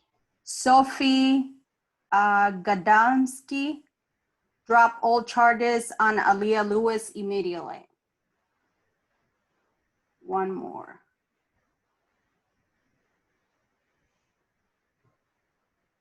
Thanks for the opportunity. This is from Josue Davis Cisneros. Thanks for the opportunity to submit my comments to you, and thank you for your service. I wanted to send an email because I have a longer set of comments that won't fit into the 3-minute limit that will be imposed at the meeting. Nevertheless, I want to enter this into the record and hope you will read it. I will also be giving some oral comments at the meeting tonight, June 1st. First, I want to say thank you for issuing this review of the CPRB and for continuing to discuss ways to increase accountability of police to the citizens of Urbana, as well as ways to deal with the fallout of the police abuse of an Urbana resident last month. I want to echo the demands of other folks who will be emailing you and speaking. We call for the city of Urbana, specifically Mayor Marlin, to press for all charges against Aaliyah Lewis to be dropped by the DA.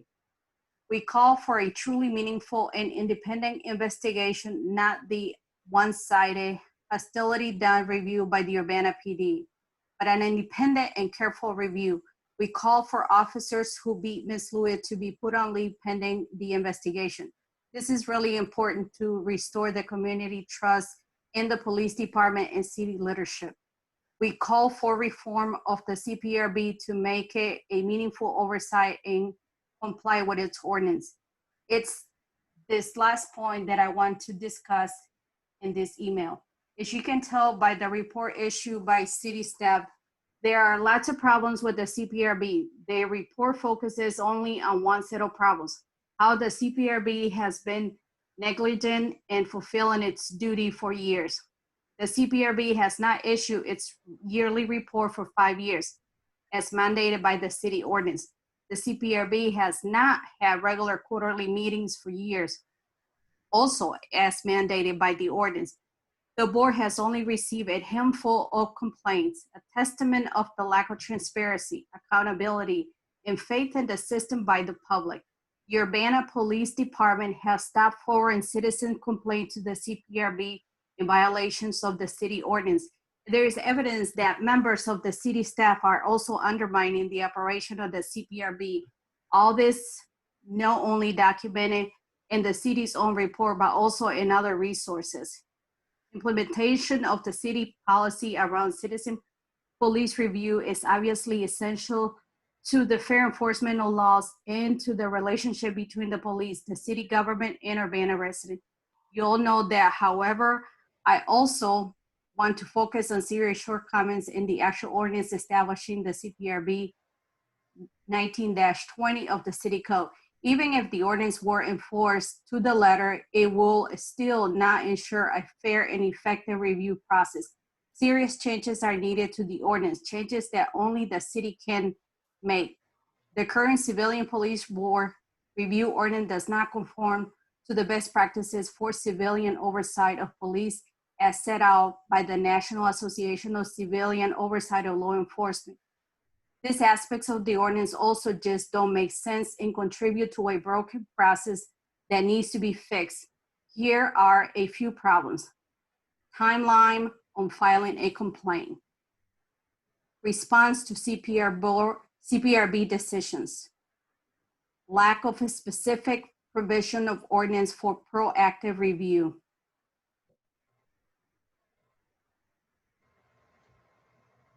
I'm sure there are flaws to my analysis and the other will have more knowledge and experience to recommend better changes. But as you can see, there are major problems in our civilian police board review ordinance right now. They make the process of civilian review ineffective and untrustworthy to citizens. They hamper the goals of the review process. Only the city council can make the necessary changes to the ordinance to ensure its effectiveness.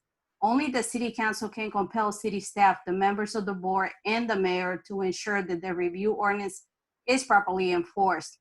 I hope you will take the opportunity of this moment not only to protect the city and to deal with the fallout of public anger and frustration.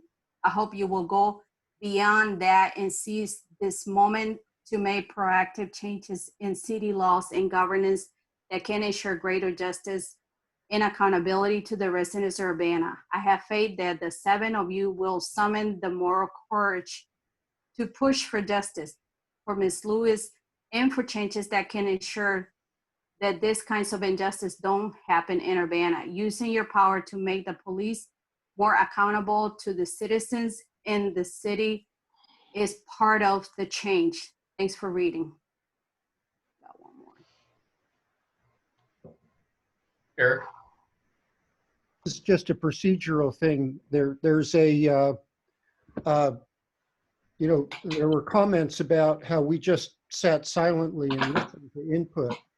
And that's actually our procedure. We don't get back and forth with members of the public, because if we did, we'd never do any other business.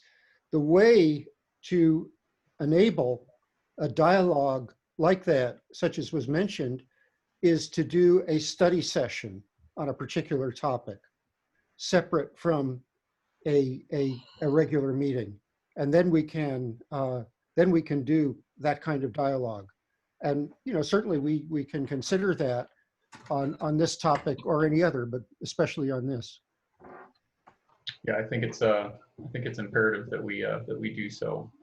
Dr. Evelyn, I saw her hand come back up, so let's try to unmute her and see if she's there. Dr. Underwood, are you there?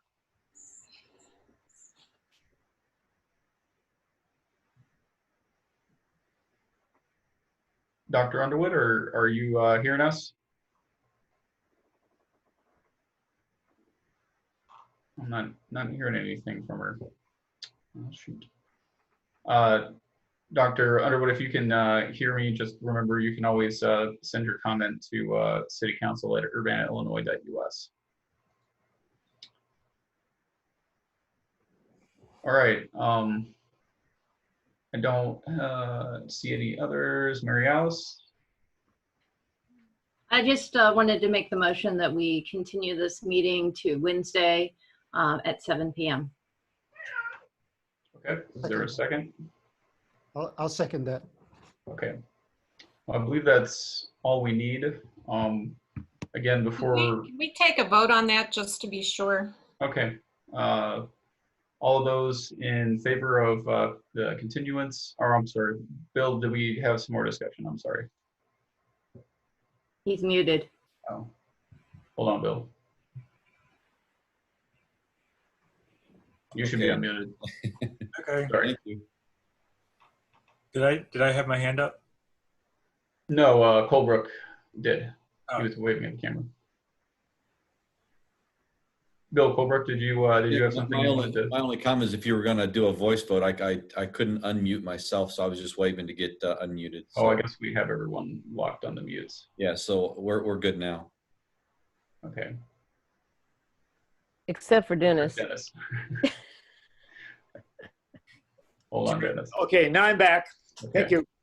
Jared, did you finish reading all the public comment, or if not, is there? No, thanks, Bill, for saying that. Yeah, I guess we did get a couple of emails here right at the end about all the other emails. I just wanted to let everyone know, and I guess as part of the discussion of this motion for continuance, I read 30 emails earlier, which took me about an hour to do, and I, at last count, had 44 that I had not read.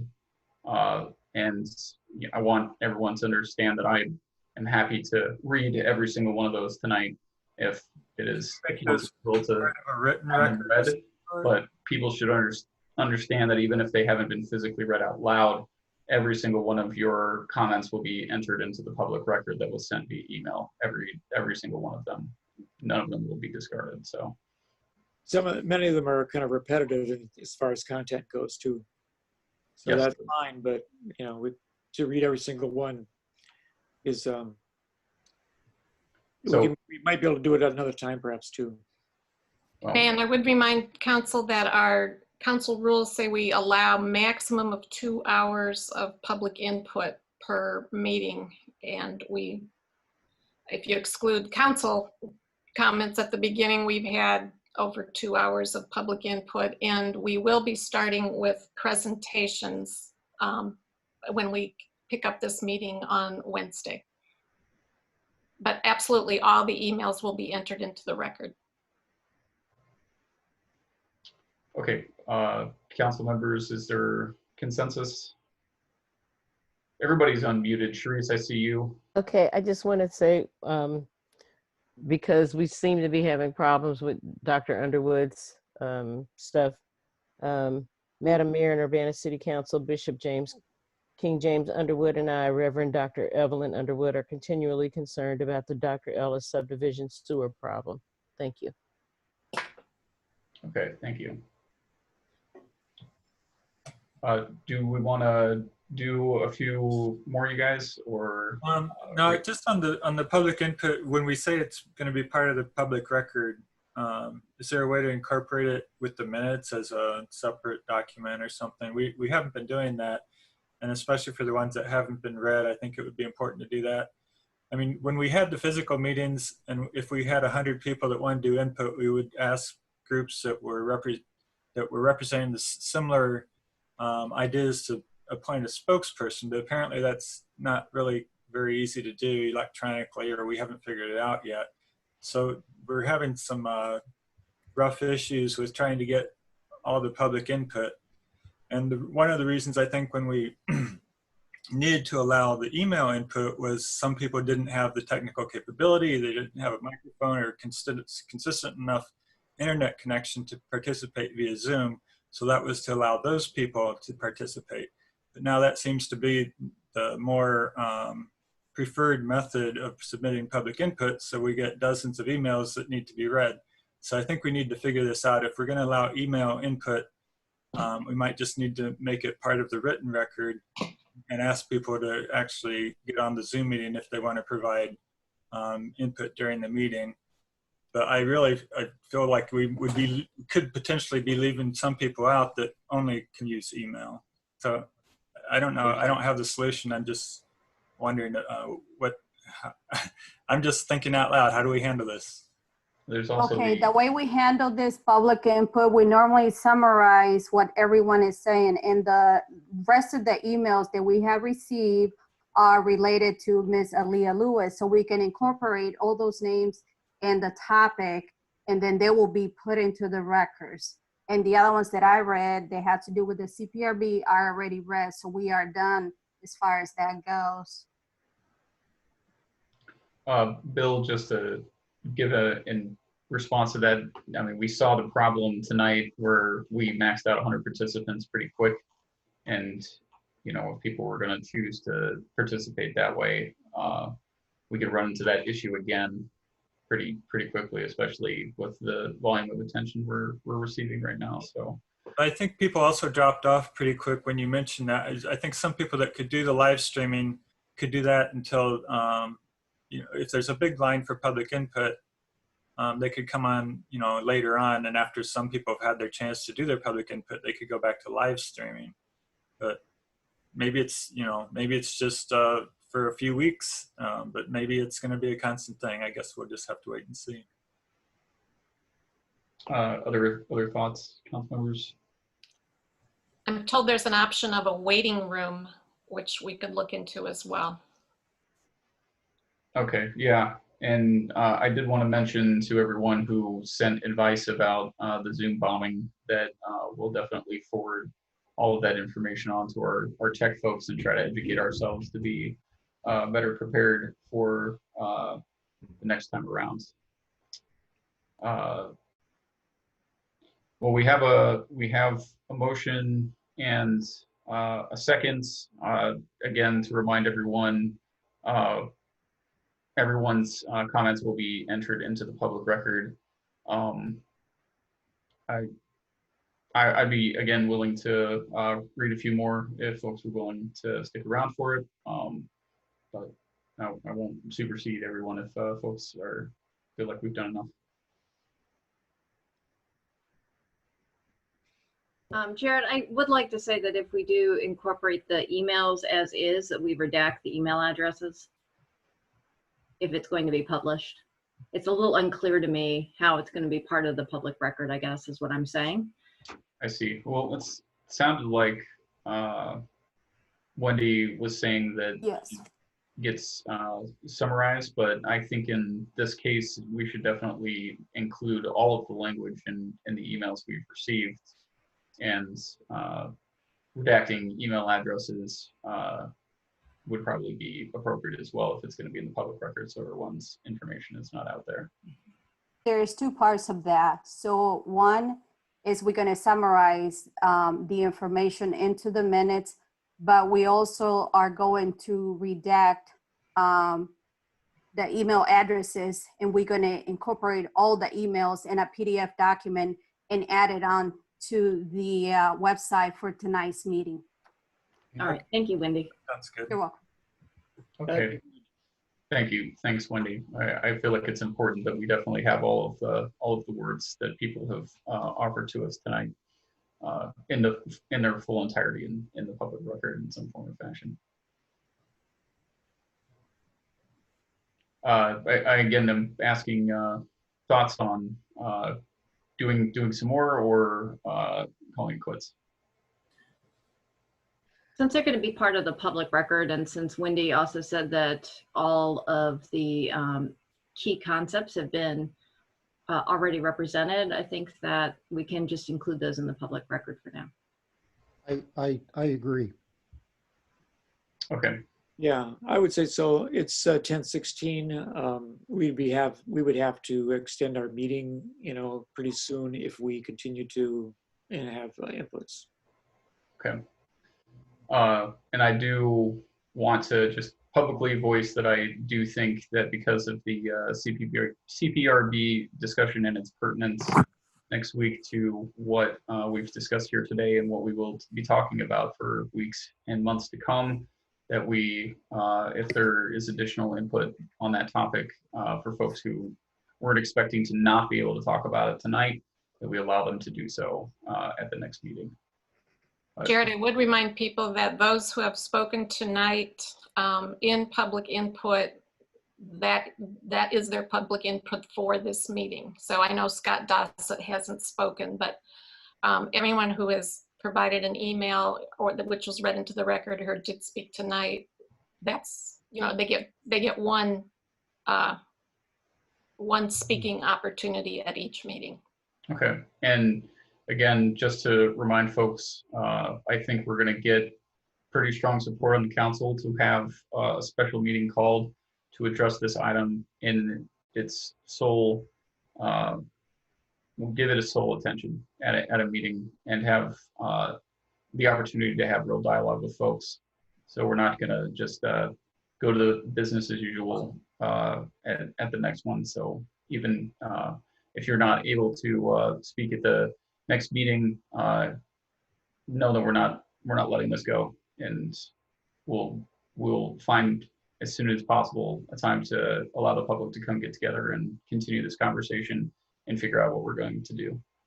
All right, Eric, did you want to say? Since we're going to be dealing with this for a long time, maybe that special session would be a good use for the 5th Monday. Oh.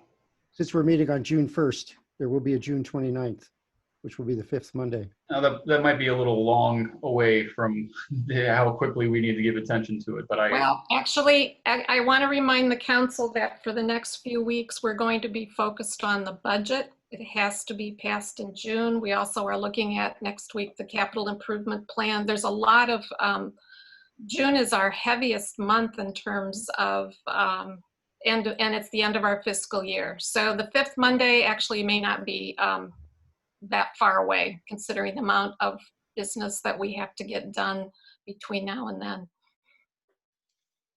And I'm not wanting to put people off. I'm just thinking there's just things we have to do this month, and we're still in a pandemic, which I remind people is affecting everything we can do. Okay. But yeah, the 5th Monday might be a good option for that. Plus, it will take, and I cannot commit yet whether staff will have the time to put the preparation in necessary for that meeting, because it's not just a matter of having a meeting. There's a lot of staff preparation involved. So I'll have to talk with staff about that. It might be useful also for the public to suggest specific changes that they might want to see the CPRB evolve to that would be more useful than just sort of general discussion. The discussion that I'm suggesting, Dennis, extends beyond just the CPRB itself. That's just one discussion. I'm suggesting a much larger discussion about how the city and the Urbana Police Department work in our community and its entirety of its function, not just the Civilian Police Review Board, though that does need to be addressed and may be a function of that conversation as well. Okay. Diane, is there any, just as we're trying to play around with this idea and knowing that we have, you know, staff is stretched and everything, you know, I'm just thinking, even if we don't have a ability for yourself to attend or maybe a majority of staff, but at the very least to have council present to have a discussion or to receive presentations from the public, I feel like we should still try and find a way to do that as soon as possible. And I think waiting to the end of the month might be, it's too long in my opinion. But you know, I'm trying to figure out a way to find a compromise between waiting a month and not doing it. Why don't we talk about that more offline? I really don't know yet. The other thing we'll have, if we do get the firm engaged for the independent review, that there could be dialogue between now and the end of the month, just through the firm's actions as well. So once we figure out what that's going to look like, that might help us. But okay. let's talk about it. I just don't have enough information yet tonight. Okay. I just know we have a whole lot of city business we have to get done in the next month because it's our end of the year and we're late on the budget due to you know, stuff related to the pandemic. So. Well, I know, and I know it's hard pressed, but we've got to, you know, people are upset. It's not going to matter if we want to do the budget. Believe me, I understand, but we'll figure it out. We'll figure it out.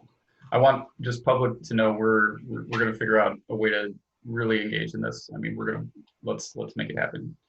All right, we won't continue. Just a reminder to folks: any and all emails in their full accounting will be entered into the public record that didn't get read. I got through about 33 or so earlier, and there were 44 that I had last counted that were in there. So all of them, all 77 of them will be PDF'd into, and any that were read physically will be part of the written minutes of the record. So just folks know.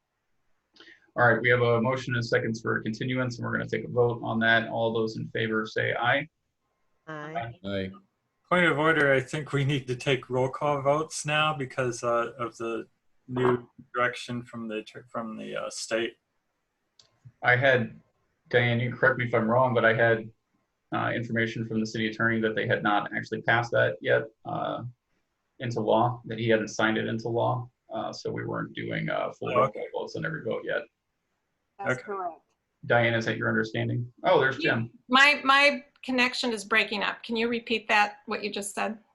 I said it was my understanding from our conversation earlier that Jim said the law had not been signed by the governor yet, and we weren't going to be doing roll call votes on every vote yet. Correct. Okay. Correct. I see Jim nodding his head, so I don't think it hasn't been signed yet though, but we may have to deal with that shortly. So okay, it looked like there was consensus there. I didn't hear any no's, but all those opposed, same sign.